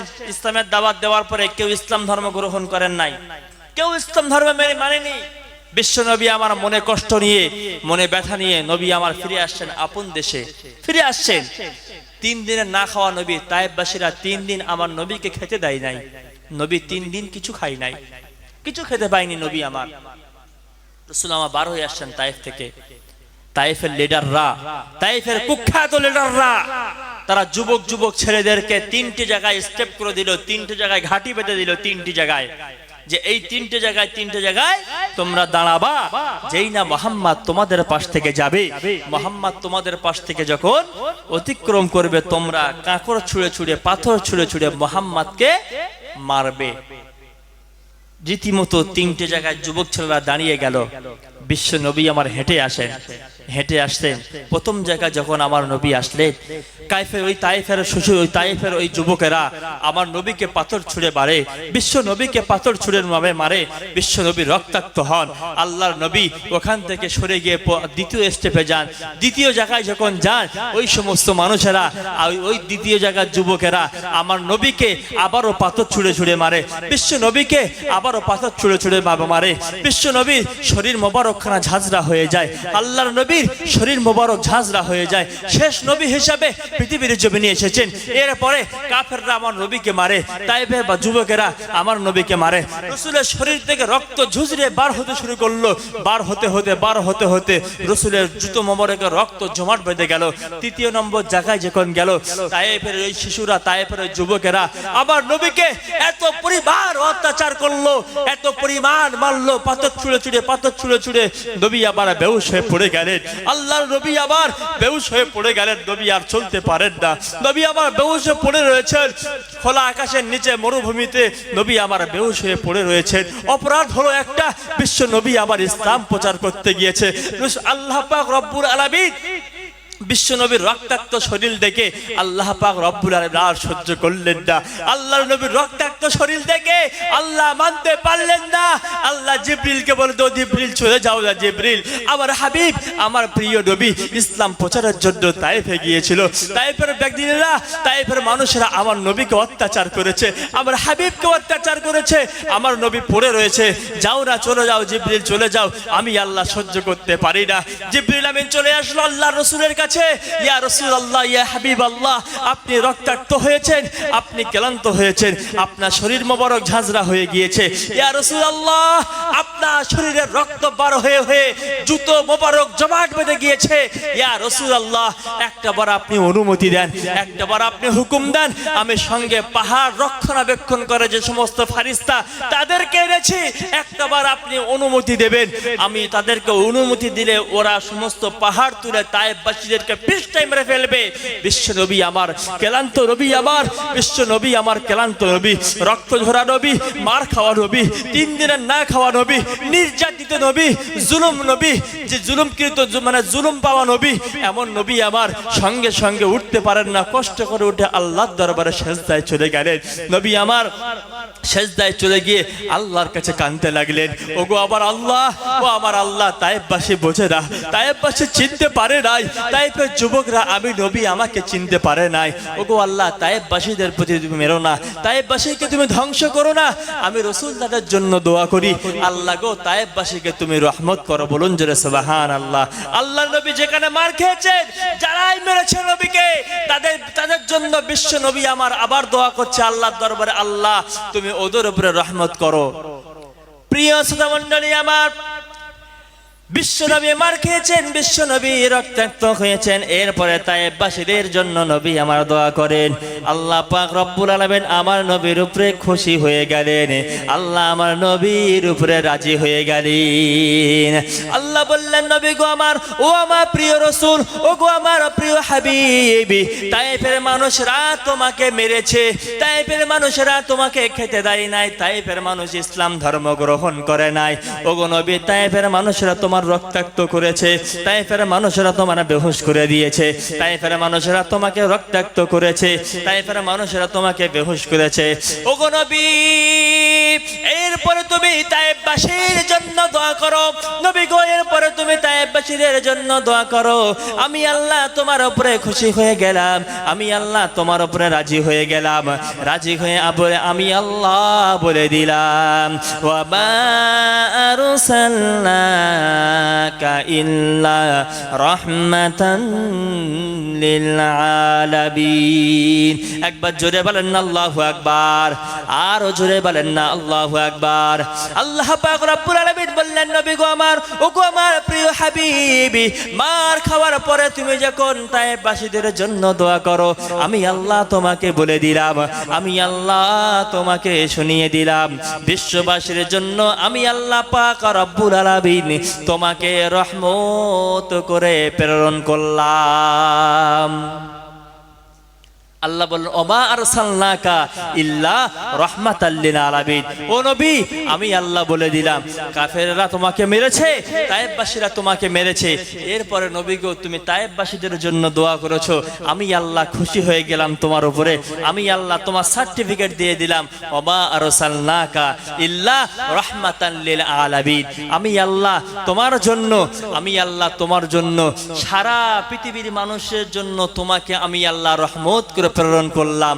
একবার জোরে বলেন না সুবহানাল্লাহ, আরো একবার জোরে বলেন না সুবহানাল্লাহ। বিশ্ব নবী আমার, দয়ার নবী আমার, এত শ্রেষ্ঠ নবী হয়ে পৃথিবীর জমিনে এসেছেন, মার খেয়েছেন, কিন্তু পাল্টা নবী বদদোয়া করেন নাই, নবী আমার বদদোয়া করেন নাই, নবী আমার বদদোয়া ছোড়েন নাই, নবী কখনোই বদদোয়া করেন নাই। আল্লাহ পাক রব্বুল আলামিন এত মর্যাদাবান করে পাঠিয়েছেন, আমার নবীকে এত মর্যাদা করেছেন, আমার নবীর এত শ্রেষ্ঠত্ব দিয়েছেন, আমার নবীর মর্যাদা দিয়েছেন, এত গুণমান করে আমার নবীকে প্রেরণ করলেন। সে নবীর নম্র ব্যবহার কেমন, সে নবীর চরিত্র কেমন, সে নবীর ইসলাম প্রচারের জন্য আমাদের জন্য কত কষ্ট করেছেন, সে নবী আমার কাফেরদের সম্মুখীন হয়ে কত রিস্ক নিয়েছেন, কত রিস্ক নিয়ে আল্লাহ পাক রব্বুল আলামিন আমার নবুয়ত, রাসূলের নবুয়ত প্রমাণ করলেন। আল্লাহ পাক রব্বুল আলামিন রাসূল যখন মক্কার জমিনে প্রচার করতে লাগলেন যে তোমরা আমাকে মেনে নাও, আল্লাহ রসুলকে কেউ মানতে চায় না। বিশ্ব নবীকে যারা দুই একটা সাহাবা, গরিব গরিব সাহাবা যারা আল্লাহ রসুলকে মানছে, আল্লাহ রসুলকে যারা স্মরণ করছে, ওই সমস্ত মানুষেরা আমার নবীকে, ওই সমস্ত মানে কাফেররা আমার রসুলের গরিব গরিব সাহাবীদের উপরে জুলুম করছে, অত্যাচার করছে, বিশাল বিশাল অত্যাচার করছে। সাহাবীরা সহ্য করতে পারে না, এত খারাপ খারাপ অত্যাচার করছে সাহাবীদের উপরে। সাহাবীদের কলিজাখানা শীতল হয়ে যায়, কলিজাখানা কাবাব হয়ে যায়, কিন্তু ইসলাম থেকে কেউ সরে নাই। বিশ্ব নবীর চরিত্র যারাই একবার ধারণ করেছে, আমার নবীর চরিত্র যারা একবার ধারণ করেছে, বিশ্ব নবীর হাতে কলেমা পড়ে যারাই একবার মুসলমান হয়েছে, ওদের আর দ্বিতীয়বার কেউ ইসলাম থেকে ফেরাতে পারেনি। বলুন যে সুবহানাল্লাহ। কিন্তু আল্লাহ রসুলের সাহাবীদের চরিত্রটা ছিল কেমন, তাদের ঈমানটা ছিল কেমন, তাদের ঈমানটা কত মজবুত ছিল। আর আল্লাহ পাক রব্বুল আলামিন আমাদের ঈমানটা কেমন করেছেন যদি টালি করেন আপনি বুঝতে পারবেন। আমাদের বাপ দাদা মুসলমান বলে সেই সূত্রে আমরা মুসলমান হয়ে যাচ্ছি, কিন্তু তানাদের বাপ দাদা মুসলমান ছিল না, তানাদের বাপ দাদারা হিন্দু ছিল, তারা ইসলাম ধর্ম গ্রহণ করে মুসলমান হয়েছে, অনেক কষ্ট পেতে হয়েছে, অনেক সহ্য করতে হয়েছে। এরপরে ইসলাম ধর্ম আস্তে আস্তে আস্তে আস্তে আস্তে আস্তে আমাদের কাছে এসে পৌঁছেছে। প্রিয় ভাইরা আমার, প্রিয় শ্রোতা মণ্ডলী আমার, আল্লাহ পাক রব্বুল আলামিন যেমন রসুল যেমন আমাদের জন্য কষ্ট করেছেন, সাহাবীরাও আমাদের জন্য কষ্ট করেছেন। বিশ্ব নবী আমার আমাদের জন্য গলায় ফাঁস খেয়েছেন, কাফেররা আমার নবীর গলায় ফাঁস দিয়ে দিয়েছে, কাফেররা আমার নবীকে রক্তাক্ত করেছেন, কাফেররা আমার নবীর দাঁত ভেঙে দিয়েছে, কাফেররা আমার নবীর মাথায় আঘাত করেছেন। যেমন আঘাত করেছে অনুরূপভাবে সাহাবীরাও কম কষ্ট করে নাই, সাহাবীরাও অক্লান্ত পরিশ্রম করেছেন। সাহাবীরা ইসলামের জন্য তারা অনেক কিছু ত্যাগ করেছে। সাহাবীরা ইসলামের জন্য নিজের বিবি, নিজের ছেলে মেয়ে সব কিছুকে ত্যাগ করে দিয়েছে, সব কিছু ত্যাগ করে দিয়ে ইসলামের জন্য লড়ে গিয়েছে। একবার জোরে বলুন না সুবহানাল্লাহ। পারস্য সম্রাট কায়সার নাম তার, সাহাবীদের উপরে নির্মম অত্যাচার করেছে। অপরাধ হলো একটা, ইসলাম ধর্ম গ্রহণ করেছে। তাই প্রিয় শ্রোতা মণ্ডলী আমার, বিশ্ব নবীর সাহাবা যেমন কষ্টপ্রাপ্ত হয়, আল্লাহর নবী তেমন কষ্টপ্রাপ্ত হয়। আল্লাহর নবীর উপরে যেমন জুলুম হয়, সাহাবাদের উপরে তেমন জুলুম হয়ে যায়।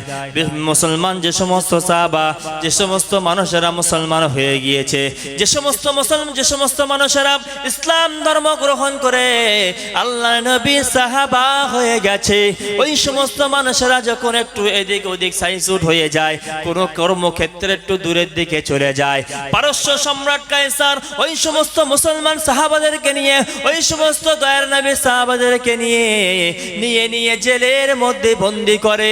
যে সমস্ত সাহাবাদেরকে ডেকে ডেকে নিয়ে জেলের মধ্যে চলে যায়, জেলের মধ্যে বন্দী করে রাখে। পারস্য সম্রাটের কাছে খবর চলে গেল, কায়সারের কাছে খবর চলে গেল, তুমি যাদেরকে বন্দী করে রাখছো, যে সমস্ত বিশ্ব নবীর সাহাবাদেরকে বন্দী করে রাখছো, ওরা তো হলো বাঘের জাতি, ওরা হলো বাঘের মতো শক্তিশালী জাতি, ওরা নিজের জীবন দিতে রাজি আছে, কিন্তু ওরা ইসলাম হারাতে রাজি নয়, ওরা ঈমান হারাতে রাজি নয়, ওরা ঈমান দেবে না, ওরা ইসলাম দেবে না, জীবন দিয়ে দেবে কিন্তু ওরা ঈমান দেবে না। একবার জোরে বলেন না সুবহানাল্লাহ। ওই পারস্য সম্রাট কায়সারের কাছে যখন খবর পৌঁছে গেল, কায়সার প্রমাণ করার জন্য তারা যারা সঙ্গপঙ্গ ছিল, তার সঙ্গীর সাথে যারা রয়েছে, রাজপ্রাসাদে যারা রয়েছে, ওদেরকে বলল ওই জেল থেকে একজন মুসলমানকে ধরে আনো, একজন সাহাবীকে ধরে আনো। ওই তার সমর্থকরা জেলে চলে গেল। জেলে চলে যাওয়ার পরে একজন মুসলমান সাহাবীকে ধরে আনলো, তার নাম হলো আব্দুল্লাহ বিন হুযাফা। আব্দুল্লাহ বিন হুযাফাকে ধরে আনার পরে বাদশার সম্মুখে উপস্থিত করা হলো। বাদশা বলল তোমার নাম কি? বলল আমার নাম আব্দুল্লাহ বিন হুযাফা। ওই বাদশা বলল তুমি ইসলাম ছেড়ে দাও, তুমি নাসরা হয়ে যাও, তুমি খ্রিস্টান হয়ে যাও, তোমার আর মুসলমান থাকতে হবে না, তুমি মুহাম্মাদের ধর্ম ছেড়ে দাও, তুমি ইসলাম ধর্ম ছেড়ে দাও, তুমি খ্রিস্টান হয়ে যাও, তোমার আর মুসলমান থাকতে হবে না। ওই নবীর সাহাবী বলল কিসের জন্য ইসলাম ছাড়বো? ইসলাম তো ছাড়ার জন্য আমি গ্রহণ করি নাই, ইসলাম ইসলাম গ্রহণ করেছে মানে ইসলাম ধর্ম আমি আর ছাড়বো না। পারস্য সম্রাট কায়সার সাহাবীকে লোভ দেখালো, যদি তুমি ইসলাম ধর্ম ছেড়ে দাও, উতিকা নিসফা মুলকি, আমি আমার এত বড় রাজত্ব রয়েছে, এই রাজত্বের মধ্যে হাফ রাজত্ব আমি তোমাকে দিয়ে দেব, ইসলাম ধর্ম তুমি ছেড়ে দাও। সাহাবী আব্দুল্লাহ বিন হুযায়ফা বলে, তোমার রাজত্ব আমার লাগবে না, তোমার সম্পদ আমার লাগবে না, তোমার মাল আমার লাগবে না, আমি ইসলাম ধর্ম ছাড়তে পারবো না। ও প্রিয় শ্রোতা মণ্ডলী আমার, আপনাকে আমি বোঝাই আল্লাহ নবীর ইসলাম ধর্ম, আল্লাহ নবীর সাহাবীদের ঈমান কেমন মর্যাদা।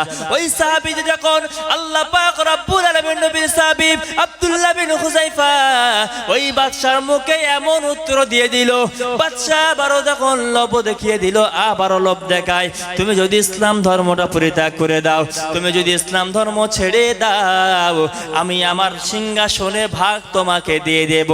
ওই সাহাবী বলল, যদি তুমি তোমার রাজত্ব দিয়ে দাও, তোমার বাপের রাজত্ব দিয়ে দাও, তোমার দাদার রাজত্ব আমাকে দিয়ে দাও, আমি সাহাবী তাও ইসলাম ধর্ম ছাড়বো না। আরো একবার জোরে বলেন না সুবহানাল্লাহ। বাদশা রাগান্বিত হয়ে গেল, বাদশার সম্মুখে এত বড় কথা বলল, বাদশা সহ্য করে থাকতে পারলো না। বাদশা সঙ্গে সঙ্গে অর্ডার দিল, ওকে নিয়ে একটা পার্সোনাল জেলের মধ্যে ভরে দাও। একটা জেলের মধ্যে ভরে দেওয়া হলো। জেলের মধ্যে ভরে দেওয়ার পরে বাদশা নিষেধ করলো, মানাউহু আনিশ শুরবি ওয়াত তাআম, ওই আব্দুল্লাহ বিন হুযায়ফার ওর জেলের মধ্যে খাবারও দেবে না, পানিও দেবে না। ওই সাহাবী আমার জেলের মধ্যে পড়ে রয়, সাহাবীকে পানি দেওয়া হয় না, সাহাবীকে খাদ্য খেতে দেওয়া হয় না, সাহাবীকে কিছু খেতে দেওয়া হয় না, সাহাবীকে পানি দেওয়া হয় না। সাহাবীকে যখন কিছুই দেওয়া হয় না, ওই সাহাবী আমার পানির জন্য নিজের জিহ্বা মোবারকখানা বার হতে শুরু করলো। সাহাবী মৃত্যুবরণ করবে, সাহাবী জমিন থেকে চলে যাবেন, সাহাবী পৃথিবীর জমিন থেকে বিদায় নেবেন। ওই সাহাবী আর বাঁচবেন না, সাহাবী পৃথিবীর জমিন থেকে বিদায় নিয়ে চলে যাবে। বাদশার সমস্ত সঙ্গপাঙ্গরা দৌড়ে চলে আসলো, বাদশার কাছে চলে আসলো। ওগো বাদশা, মনে হয় মুসলমানটা মৃত্যুবরণ করবে। বাদশা বলল, কেন, কি হয়েছে বলো। ওই সঙ্গপাঙ্গরা বলল, তার সমস্ত সঙ্গপাঙ্গরা বলল, আপনি যে খাবার দিতে মানা করেছেন, আপনি পানি দিতে নিষেধ করেছেন, আমরা তো কিছু খাবার দেই নাই, না খাওয়ার জন্য জিহ্বাটা বার হয়ে যায়। নবীর সাহাবা চোখগুলো বড় হয়ে যায়, নবীর সাহাবা ভেমড়ে লেগে যায়, নবীর সাহাবা পৃথিবীর জমিন থেকে চলে যাবেন। বাদশা আদেশ করলো, না না না খাবিয়ে মারা যাবে না, না খাবিয়ে পৃথিবীর জমিন থেকে বিদায় নেওয়া যাবে না। ওর ইসলাম ওর ঈমানটা কিভাবে বার করে নেওয়া যায় দেখো।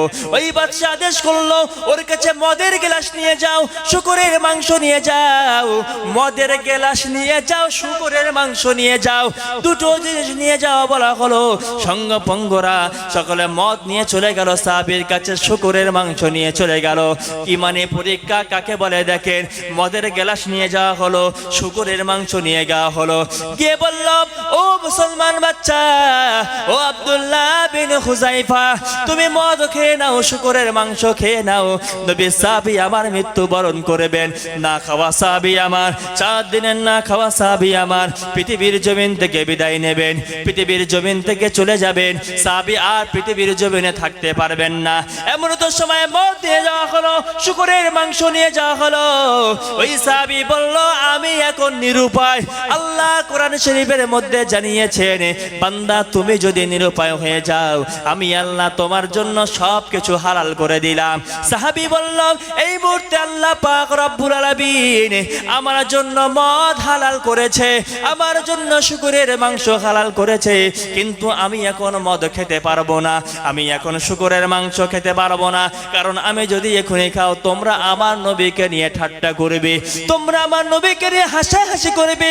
মুহাম্মাদের উম্মত মদ খেয়েছে, মুহাম্মাদের উম্মত শুকরের মাংস খেয়েছে, আমি এখন কিছুই খেতে পারবো না, আমি মরে যাই ভালো, পৃথিবীর জমিন থেকে বিদায় নেই তাও ভালো, আমি তোমাদের সম্পদ কিছুই খাবো না। একবার জোরে বলেন না সুবহানাল্লাহ। সাহাবী আমার না খাওয়া সাহাবী, ক্লান্ত সাহাবী, 4 দিনের না খাওয়া সাহাবী, জিহ্বাখানা বার হয়ে যায়, চোখগুলো বড় বড় হয়ে যায়, ভেরমি লেগে যায়। এমন সাহাবী যখন মরে যাবে সংবাদ গেল বাদশার কাছে। বাদশা বলল, মদ দাও আর শুকরের মাংস দাও, মদ খাক আর শুকরের মাংস খাক, এই খেয়ে খাবিয়ে খাবিয়ে ওর ইমানটা এইভাবে বার করে নিতে হবে, ইমানটা এভাবে শেষ করতে হবে। সাহাবী বলল, আল্লাহ পাক রব্বুল আলামিন আমি এখন নিরুপায়, যা হোক খেয়ে আমার জীবনটা বাঁচার জন্য আল্লাহ হালাল করেছে, কিন্তু আমি খাবো না, কারণ আমি যদি খাই তোমরা ঠাট্টা করবে মুহাম্মাদের উম্মত, মুহাম্মাদের সাহাবারা মদ খেয়েছে, শুকর খেয়েছে, আমি মৃত্যুমুখী হই কেন, মৃত্যু হয়ে যাক না কারো, আমি কোনোদিন খেতে পারবো না। বলুন জোরে একবার সুবহানাল্লাহ। আর জোরে হবে না সুবহানাল্লাহ? প্রিয় শ্রোতা মণ্ডলী আমার, তার সঙ্গে পঙ্গাবার চলে গেল বাদশার কাছে, যাহা পারে ওই মুহাম্মাদের উম্মত মদ খাবে না বলে, মুহাম্মাদের উম্মত শুকরের মাংস খাবে না বলে, মনে হয় এখনই বড় যাবে, আপনি কি ব্যবস্থা করবেন করুন। সম্রাট কায়সার তখন বলল, ভালো খাবার তার কাছে নিয়ে যাও। ভালো খাবারও নিয়ে যাওয়া হলো, ভালো খাবার সাহাবার কাছে নিয়ে যাওয়া হলো। সাহাবী আমার ভালো খাবারগুলো খেয়ে নিলেন, খেয়ে নেওয়ার পরে যখন সুস্থ হয়ে গেলেন, ও প্রিয় শ্রোতা মণ্ডলী আমার, ও আব্বা জানেরা আমার, ও যুব সমাজ আমার, ইসলামের জন্য কত জীবন দিতে হয়েছে দেখেন। যখন সুস্থ হয়ে গেল, বাদশা আবার ডাকলো, বাদশা কায়সার আবার আহ্বান করলো, ওই আব্দুল্লাহ বিন হুযায়ফাকে ডাকো। আব্দুল্লাহ বিন হুযায়ফাকে আবারও জেল থেকে বার করা হলো। জেল থেকে বার করে নিয়ে বাদশার সম্মুখে নিয়ে যাওয়া হলো। বাদশার সম্মুখে নিয়ে যাওয়ার পরে বাদশা বলল, তানাসসর, তুমি ইসলাম ধর্ম ছেড়ে দাও, তানাসসর, তুমি খ্রিস্টান হয়ে যাও। ওই বাদশা, ওই নবীর সাহাবী বলে, ও বাদশা রে, একই কথা বারবার তুমি বলো কেন?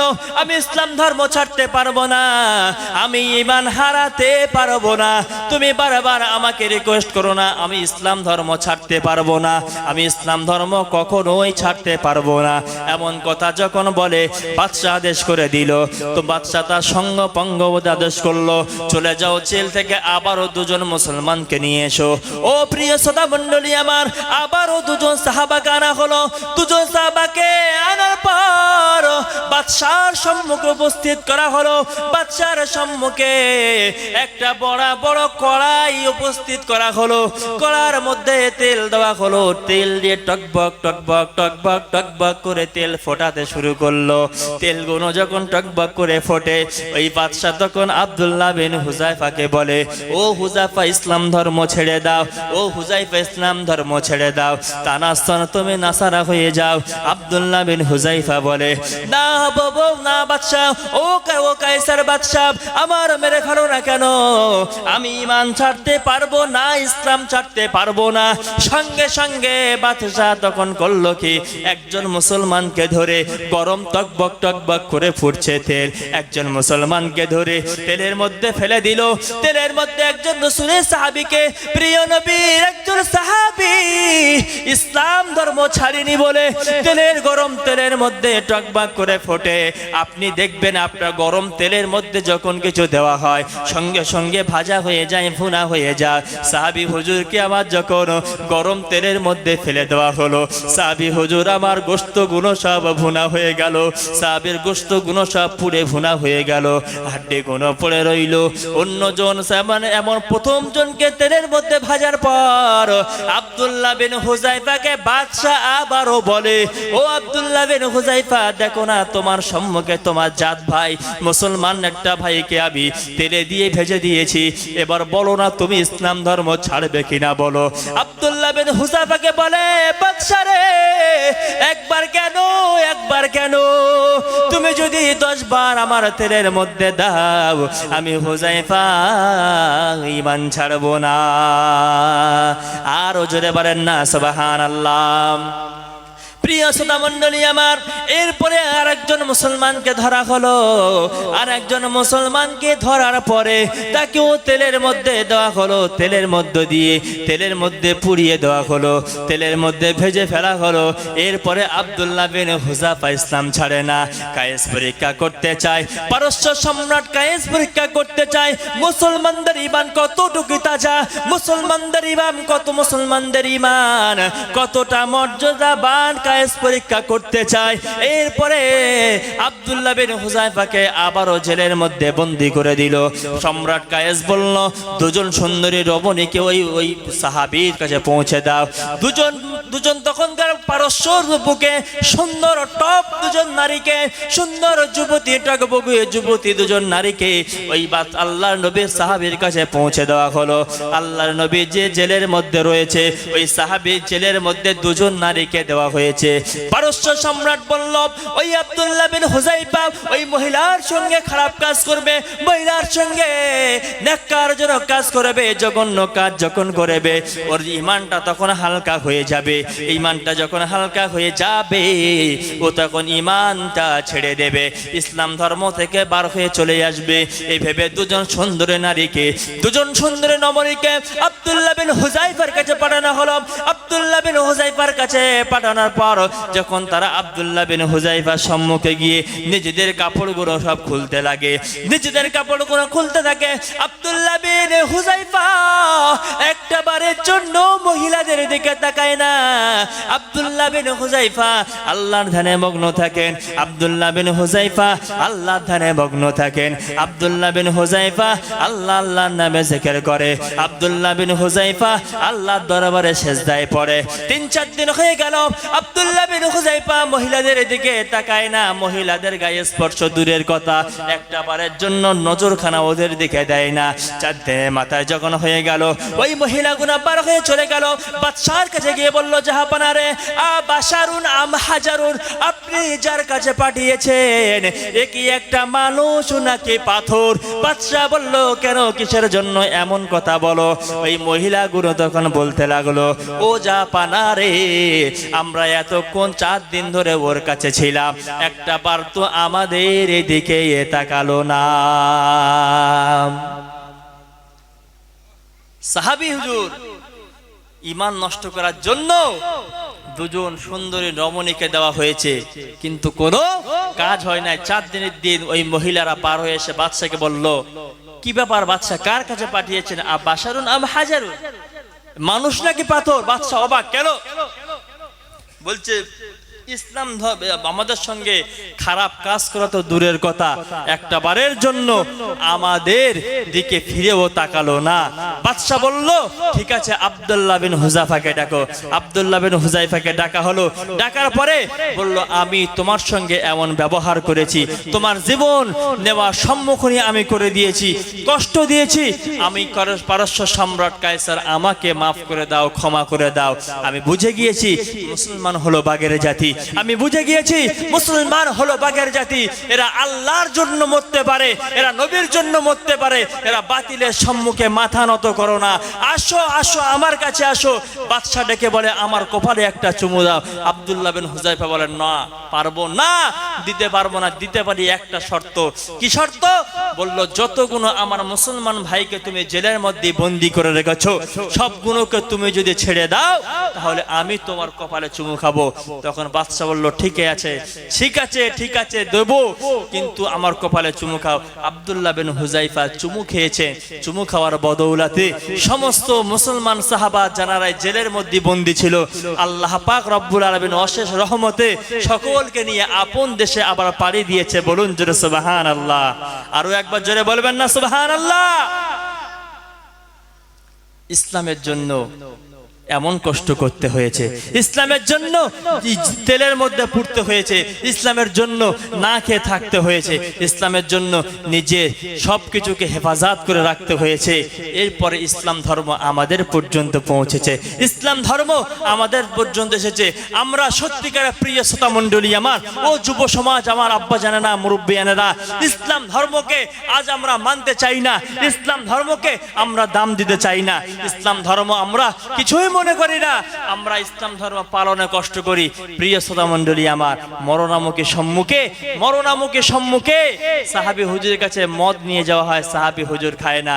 কিন্তু আফসোসের বড় বিষয় এটা, আমরা সব কিছু করি, কিন্তু নবী দিবস করি, নবীর চরিত্র আমরা নিজেদের মধ্যে গঠন করতে পারি না, সাহাবীদের চরিত্র আমরা গঠন করতে পারি না। আজ আমার মুসলমান ঘরের ছেলেরা কত কিছু না নেশাপান করতে লেগেছে, আল্লাহ মালুম কি করে। আল্লাহ আমাদের সকলকে রাসূলুল্লাহ চরিত্র, সাহাবীদের নীতি ধারণ করার তৌফিক দান করে। বলুন জোরে আল্লাহুম্মা আমিন। আরো জোরে বলেন আল্লাহুম্মা আমিন। প্রিয় শ্রোতা মণ্ডলী আমার, একটু যত্নবান হন, একটু যত্নবান হন ইসলামের জন্য, একটু যত্নবান হন। ইসলামের জন্য অনেক কষ্ট করেছেন সাহাবী হুজুররা, ইসলামের জন্য অনেক কষ্ট সহ্য করেছেন সাহাবী হুজুররা। আপনারা নাম শুনে থাকবেন, হযরত বেলাল হাবশী রাদিয়াল্লাহু তাআলা আনহু, নাম শুনেছেন না?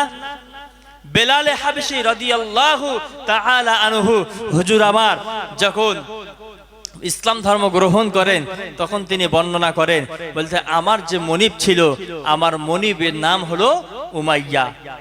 আমি কুচকুচে কালো বলে উমাইয়া আমাকে দেখতে পারে না, আমি কুচকুচে কালো বলে উমাইয়া আমাকে সহ্য করতে পারে না। উমাইয়া আমার উপরে অত্যাচার করে, উমাইয়া আমার উপরে নির্মম ভাবে অত্যাচার করে, হয় নয় করে উমাইয়া আমাকে মারধর করে। আমি বেলাল, একটা দিন বলেন, বলছে যে আমি বেলাল, একবার আমার প্রচন্ড জ্বর, আমি বেলাল চলতে পারছি না। বেলাল রাদিয়াল্লাহু তাআলা আনহু বলেন যে আমার মাথা যন্ত্রণা এত হচ্ছে, এত পরিমাণ জ্বর, আমি অজ্ঞান হয়ে বারবার পড়ে যাই। যখন পড়ে যাই আবার কখন যে জ্ঞান ফিরে আসে আমি বুঝতে পারি না। এমন সময় যখন আমি বেলাল শুয়ে রয়েছি, আমার মনিব উমাইয়া তখন আসলো।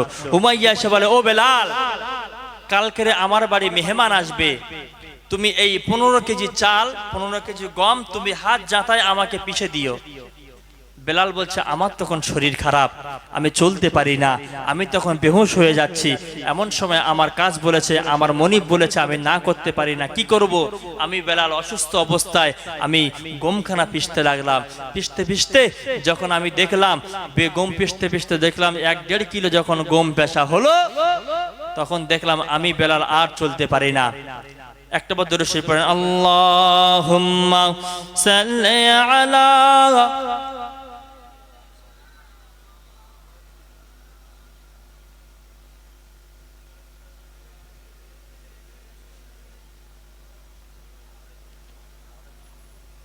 প্রিয় শ্রোতা মণ্ডলী আমার, বেলাল রাদিয়াল্লাহু তাআলা আনহু বর্ণনা করেন, সংক্ষেপে বলছি।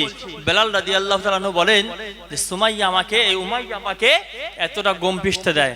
আমি বেলাল যখন 1.5 কেজি গম পিষেছি, পেশার পরে আমি অজ্ঞান হয়ে পড়ে যাই। অজ্ঞান হয়ে যখন পড়ে গেলাম, আমার যে কখন ঘুম চলে এসেছে, ঘুমিয়ে গেছি জানি না, সকাল হয়ে গিয়েছে।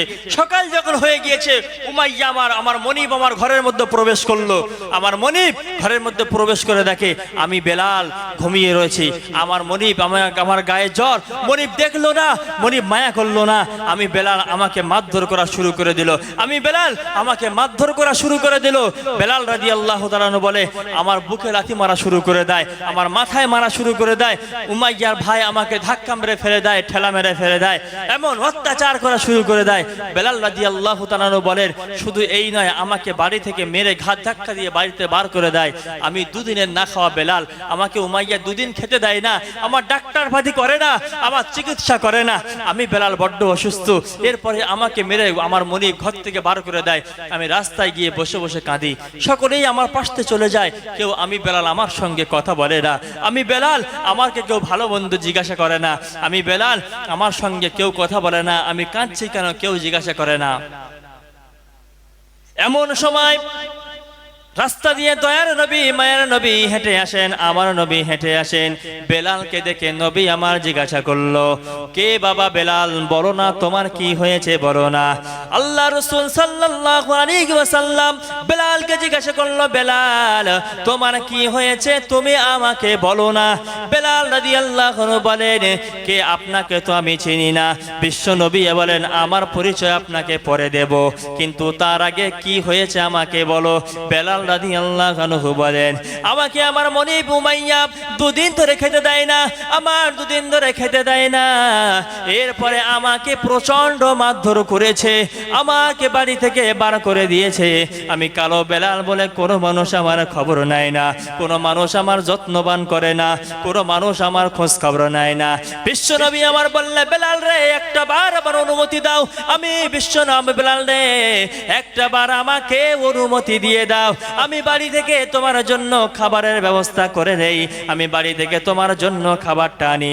আল্লাহর নবী বাড়ি চলে গেলেন। বিশ্বনবী আমার দুধ নিয়ে আসলেন গ্লাসে করে, আল্লাহর নবী খেজুর নিয়ে আসলেন, নিজে হাতে করে বেলালকে খাইয়ে দিলেন। বেলালকে খাইয়ে দেওয়ার পরে বিশ্বনবী আমার বেলালকে ধরে নিয়ে বেলালের ঘরে শুইয়ে দিল। শুইয়ে দেওয়ার পরে নবী আমার নবীর গায়ে চাদরখানা বেলালের গায়ে দিয়ে দিয়ে বলল, বেলাল তুমি অনেকটা ক্লান্ত হয়ে রয়েছো, ও বেলাল তুমি একটু ঘুমিয়ে নাও। বিশ্বনবী আমার নিজের গায়ে চাদরকে, যে বেলালকে দেখে মানুষ ঘৃণা করে, যে বেলালকে সঙ্গে মানুষ কথা বলতে চায় না, যে বেলালকে দেখে মানুষ নাক ছিটকোয়, প্রচন্ড কালো মানুষ বলে মানুষ যে বেলালকে দেখে নাক ছিটকোয়, সেই বেলালকে আল্লাহ রসুল কেমন নরম ব্যবহার দেখান। বিশ্বনবী আমার তার গায়ে চাদরখানা বেলালের গায়ে দিয়ে বেলালকে ঘুম পড়িয়ে দেয়। বেলালের যে গম পেশার দায়িত্ব বিশ্বনবী গম পেশে। বেলাল প্রচন্ড অসুস্থ, আল্লাহর নবী বেলালের কাজ করে দেয়। বিশ্বনবী আমার বেলালের গমটা পিষে দেয়। আল্লাহর নবী ডান হাতে গম পেশে, ডান হাত ব্যথা হয়ে গেলে বাম হাতে বেলালের গম পিষে দেয়। দুইটা হাত যখন রক্তাক্ত হয়ে গেল বিশ্বনবীর, আল্লাহর নবী যখন হাত দিয়ে আর জাতা ঘোরাতে পারেন না, আল্লাহর রাসূল আমার তখন গাল দিয়ে দাঁত মোবারক দিয়ে জাতাখানা ঘোরাতে লাগে। বিশ্বনবী আমার দাঁত দিয়ে জাতাখানা ঘোরাতে লাগে। বেলাল বলে, আমি বেলাল, আমি তখন দেখছিলাম বিশ্বনবীর চাদর মোবারকখানা এক জায়গায় ফুটো ছিল, এক জায়গায় ছিদ্র ছিল, আমি ওই ছিদ্র দিয়ে দেখছিলাম বিশ্বনবী তখন দাঁত দিয়ে জাতা ঘোরায়। আমি বেলাল লাম মেরে উঠলাম, লাফ মেরে উঠে বললাম, কে আপনি বলুন না, আপনার পরিচয়টা দেন না। আমি বেলাল আমার সঙ্গে কথা বলে না, আমি বেলাল আমার সঙ্গে মানুষ কথা বলে না, আমি বেলাল আমার সঙ্গে মানুষ তো ভালো করে কথা বলে না। কিন্তু আপনি কে? আপনার বাড়ি থেকে খাবার আনলেন, খাবার আনার পরে আমি বেলাল আমাকে খাইয়ালেন, আপনি যত্ন করে এনে বাড়ি শোয়ালেন, আমার কাজটা আপনি নিজে হাতে করে দেন। হাত দুটো যখন ব্যথা হয়ে গেল, আপনি গাল দিয়ে ধরে ধরে ঘোরান, আপনি কে বলেন না। আল্লাহর নবী বললেন, আমি হলাম শেষ জামানার নবী, আমি হলাম বিশ্ব নবী। এমন কথা শোনার পর হযরত বেলাল বলে, আমার গায়ে যে প্রচন্ড ব্যথা রয়েছে, আমি বেলাল সমস্ত ব্যথাগুলো আর অনুভব করি না, আমি বেলাল আমার গায়ে থেকে ব্যথাগুলো সব দূর হয়ে চলে যায়। হযরত বেলাল বলে, আমি তখন বিশ্বনবীকে বললাম, ওগো আল্লাহর নবী, আমার মনিব উমাইয়া আপনার নামে উল্টো পাল্টা বলে, কিন্তু আমি কোনোদিন বিশ্বাস করিনি আপনি এমন মানুষ হবেন, আপনাকে কোনোদিন আমি দেখি নাই, আপনার প্রেমে আমি পড়ে গিয়েছি, আমি বেলাল আমাকে মুসলমান করে দিন। আল্লাহর নবী বেলালকে মুসলমান করিয়ে দিল। মুসলমান করানোর পর বেলাল উমাইয়ার বাড়িতে কাজ করে, বেলাল উমাইয়ার বাড়িতে কাজ করে, আর সব সময় মনে মনে মনে মনে মনে মনে আহাদ আহাদ আহাদ আহাদ বর্ণনা করে, আহাদ আহাদ বলতে বলতে থাকে। হযরত বেলাল যখন এমন বলে, উমাইয়া জিজ্ঞাসা করলো, বেলাল কি বলিস মনে মনে বল। বেলাল বললে, আমি আমার আল্লাহকে ডাকি। বেলালকে প্রচন্ড মারধর করা হলো। উমাইয়া বেলালকে প্রচুর মারধর করলো। বেলাল রাদিয়াল্লাহু তাআলা আনহু কালো মানুষ, আপনি চাবুক দিয়ে বেলালকে মারতে শুরু করে দেয়। অপরাধ হলো একটাই, আল্লাহকে ডাকে বলে ওজন্য। অপরাধ হলো একটাই, আল্লাহকে ডাকে ওজন্যই বেলালকে চাবুক দিয়ে মারতে শুরু করে দিল। চাবুক দিয়ে মারতে শুরু করে দেয়। কালো বেলালের চামড়াখানা উঠে যায়, চাবুকের সঙ্গে চামড়াখানা উঠে যায়, রক্তগুলো ঝুঁজরে ঝুঁজরে ঝুঁজরে ঝুঁজরে বেলালের গায়ে থেকে পড়ে। বেলাল বলে, শুধু এভাবে উমাইয়া আমাকে মেরো ক্ষান্ত হয় নাই। উমাইয়া বলল, উমাইয়া বলে, হযরত হযরতে বেলাল বলে উমাইয়া আমাকে কি অত্যাচার করে। প্রচন্ড গরমের দিনে যখন বালি মরুভূমির বালিকারা প্রচন্ড গরম হয়ে যায়, এমন তো অবস্থায় আমার মনে উমাইয়া আমাকে দুহাত পা সব বেঁধে ফেলে। বেঁধে ফেলার পরে আমি বেলাল আমাকে উটের পায়ে বেঁধে দেয়। উটের পায়ে বেঁধে দেওয়ার পরে গরম বালির উপরে যেখানে মানুষ চলতে পারে না, মানুষ হাঁটতে পারে না, মানুষ বাইরে বার হতে পারে না, আমার মনিব উমাইয়া আমি বেলাল আমার মেরে পিঠগুলো ঘা করে দিয়েছে। আমি বেলাল আমাকে মেরে পিঠের চামড়াগুলো সব তুলে দিয়েছে। এরপরে আমার মনিব আমার দুহাত পায়ে দড়ি বেঁধে আমাকে দড়ি বেঁধে উটের গায়ে বেঁধে দিয়েছে। উটের গায়ে বেঁধে দেওয়ার পরে উটকে হাঁকিয়ে দিয়েছে, উটকে তাড়িয়ে দিয়েছে। উটটা মরুভূমির বুকে ছুটতে লাগে। আমি বেলাল আমার কাটা পিঠ নিয়ে সহ্য করতে পারি না। বেলাল বলে আমার পিঠগুলো শক্ত, পিঠগুলো বড় বড় ফসকা পড়ে যায়। আমি বেলাল সহ্য করতে থাকি, আল্লাহর দরবারে কাঁদি। আমি বেলাল কষ্ট পাই, আল্লাহর দরবারে কাঁদি। আমি আল্লাহর দরবারে বললাম আল্লাহ রে, পৃথিবীর জমিনে যতই কষ্ট তুমি আমাকে দাও না কেন আল্লাহ, আমি বেলাল সহ্য করে নিলাম। আল্লাহ আমি বেলাল সব কষ্ট সহ্য করে নিলাম। আল্লাহ গো, হাসরের মাঠে যখন বিচার হয়ে যাবে, হাসরের মাঠে যখন বিচার হয়ে যাবে, আল্লাহ গো আমি বেলাল আমাকে যেন জাহান্নামে দেবেন না। আমি বেলাল আমাকে যেন জাহান্নামের আগুনে দেবেন না। আমি বেলাল সহ্য করতে পারবো না, আমি বেলাল থাকতে পারবো না। আল্লাহ গো, আমাকে জাহান্নামের আগুনে দেবেন না। উমাইয়া আমাকে মারে, উমাইয়া আমাকে খেতে দেয় না, উমাইয়া আমার পিঠের চামড়াগুলো তুলে দেয়, উমাইয়া আমার বুকে পাথর চাপিয়ে দেয়। আল্লাহ গো, আমি সব কষ্ট সহ্য করে নিয়েছি। আল্লাহ আপনি যেন জাহান্নামের আগুনে আমাকে দেবেন না। আল্লাহ সহ্য করতে পারলেন না। বেলালের কান্না শুনে আল্লাহ জিবরিলকে পাঠিয়ে দিল। ও জিবরিল, আমার নবীর কাছে চলে যাও, আমার নবীর কাছে গিয়ে তুমি বলে দাও, নবী গো, নবীর কাছে গিয়ে বলে দাও। জিবরিল কান্নাকাটি করে। জিবরিল অনেক কষ্ট সহ্য করে। জিবরিল মনে করে বেলাল মনে হয় আল্লাহ বেলালকে জাহান্নামে দিয়ে দেবে। ও নবী গো, আল্লাহ সার্টিফিকেট দিয়ে দিয়েছে, বেলালের উপরে আল্লাহ খুশি হয়ে গিয়েছে। বেলালের উপরে অনেক অত্যাচার করেছে, বেলাল সব সহ্য করে নিয়েছে। আল্লাহ খুশি হয়ে বলে দিয়েছে বেলাল হলো জান্নাতি। আর জোরে বলেন না সুবহানাল্লাহ। হযরতে বেলাল বর্ণনা করে, বেলাল রাদিয়াল্লাহু আনহুকে মারধর করে। বেলাল রাদিয়াল্লাহু আনহু উমাইয়া ঘরের মধ্য দিয়ে দরজা দিয়ে বেলালকে মারতে শুরু করে দেয়। পাশ থেকে আবু বকর সিদ্দিক হেঁটে যায়। বেলাল রাদিয়াল্লাহু তাআলা আনহু মারির জ্বালাতে চিল্লাচিল্লি করা শুরু করে দেয়। হযরত আবু বকর সিদ্দিক উমাইয়ার বাড়ির পাশ থেকে হেঁটে হেঁটে যায়। যখন বেলালের কান্নার আওয়াজ শুনতে পায়, আবু বকর রাদিয়াল্লাহু তাআলা আনহু বললেন, ও উমাইয়া রে, বেলালকে আর মারিস না, বেলালকে আর কষ্ট দিস না। বেলালকে কষ্ট দিলে আমরা আর সইতে পারি না। বেলালকে কষ্ট দিস না, বেলালকে আর মারিস না। আমার কাছে একজন গোলাম রয়েছে, যে হলো তোদের জাত ধর্ম, তুই ওকে নিয়ে নে, বেলালকে আমার কাছে দিয়ে দে। উমাইয়া তো কোনো রকম রাজি হয় না, বেলালকে দিতে চাই না। আবু বকর অনেক পয়সা দিয়ে বেলালকে কিনবেন, কন্টাক্ট হয়ে গিয়েছে উমাইয়ার সঙ্গে, বেলালকে অনেক পয়সা দিয়ে কিনবে, অনেক টাকা দিয়ে কিনবে। খবর হয়েছে মক্কার জমিনে, বেলালকে আর কষ্ট পেতে হবে না, বেলাল আর মার খাবে না। আবু বকর রাদিয়াল্লাহু তাআলা আনহু বেলালকে কিনে নিচ্ছে। যখন খবর পৌঁছে গেল আবু বকর কিনতে চলেছে বেলালকে যখন কিনতে যাচ্ছে, আল্লাহ রাসূলের কাছে সংবাদ পৌঁছে গিয়েছে। আল্লাহ নবী বললেন, বেলাল দাঁড়িয়ে যাও। আল্লাহ নবী বললেন, ও আবু বকর দাঁড়িয়ে যাও, তুমি বেলালকে কিনতে চাও? আবু বকর বললে, হ্যাঁ ইয়া রাসূলুল্লাহ, আমি বেলালকে কিনতে যাই। বিশ্বনবী আমার বললেন, ও আবু বকর রে, বেলালের মর্যাদা অনেক, বেলাল জান্নাতি, আমি রাসূল আমিও চাই বেলালের কেনার জন্য শরীক হতে। আমি নবী, আমারও টাকা নিয়ে যাও। আরো জোরে বলেন না সুবহানাল্লাহ। বেলাল রাদিয়াল্লাহু তাআলা আনহু ইসলামের জন্য নিজের জীবন কালি করেছেন, কয়লা করেছেন। এরপরে বেলালের জন্য আল্লাহ পাক রব্বুল আলামিন বললেন, বেলাল আমার কাছে কাঁদে আর বলে আল্লাহ দুনিয়ার কষ্ট সহ্য করতে রাজি, আল্লাহ তুমি জাহান্নামে দেবে না। বেলালের জন্য আল্লাহ পাক রব্বুল আলামিন জিবরিলকে পাঠিয়ে দিয়ে বললেন, ও জিবরিল তুমি বলে দাও আমার হাবিবকে গিয়ে বেলাল কাঁদে আমি জাহান্নামে দেব বেলালকে, না আমি আমার বেলালকে জান্নাতি ঘোষণা করে দিলাম।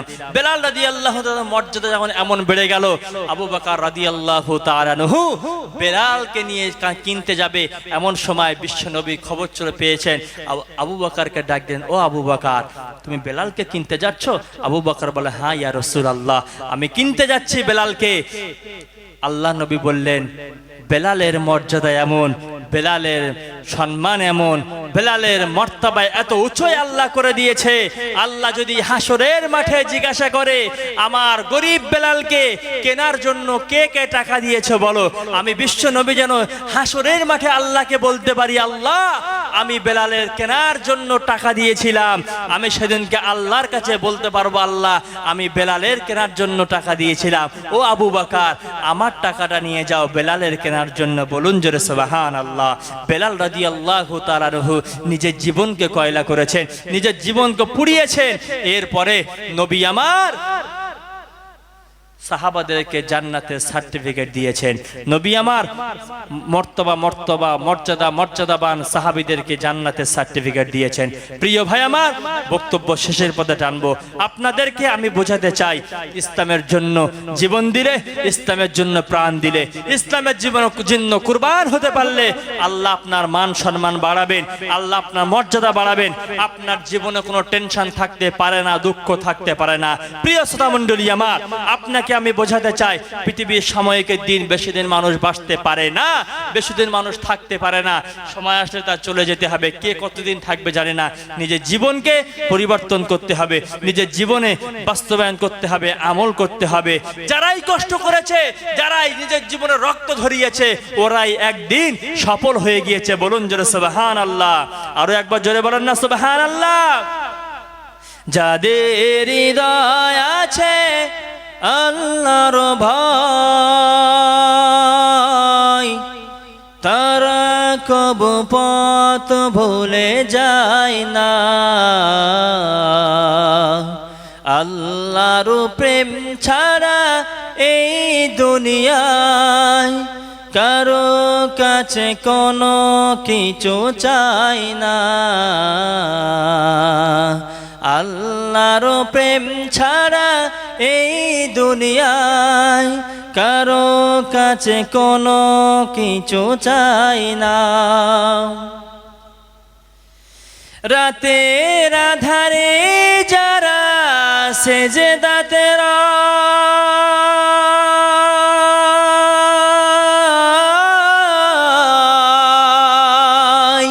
দু চোখের অশ্রুতে নদী যেন বয়, রাতের আধারে যারা সেজদাতে দু চোখের অশ্রুতে নদী যেন বয়। ছলনার হাতছানি যতই আসুক কখনো ফিরে সে তাকায় না। আল্লাহর প্রেম ছাড়া এই দুনিয়ায় কারো কাছে কোনো কিছু চাই না। বলুন যে আল্লাহুম্মা আমিন।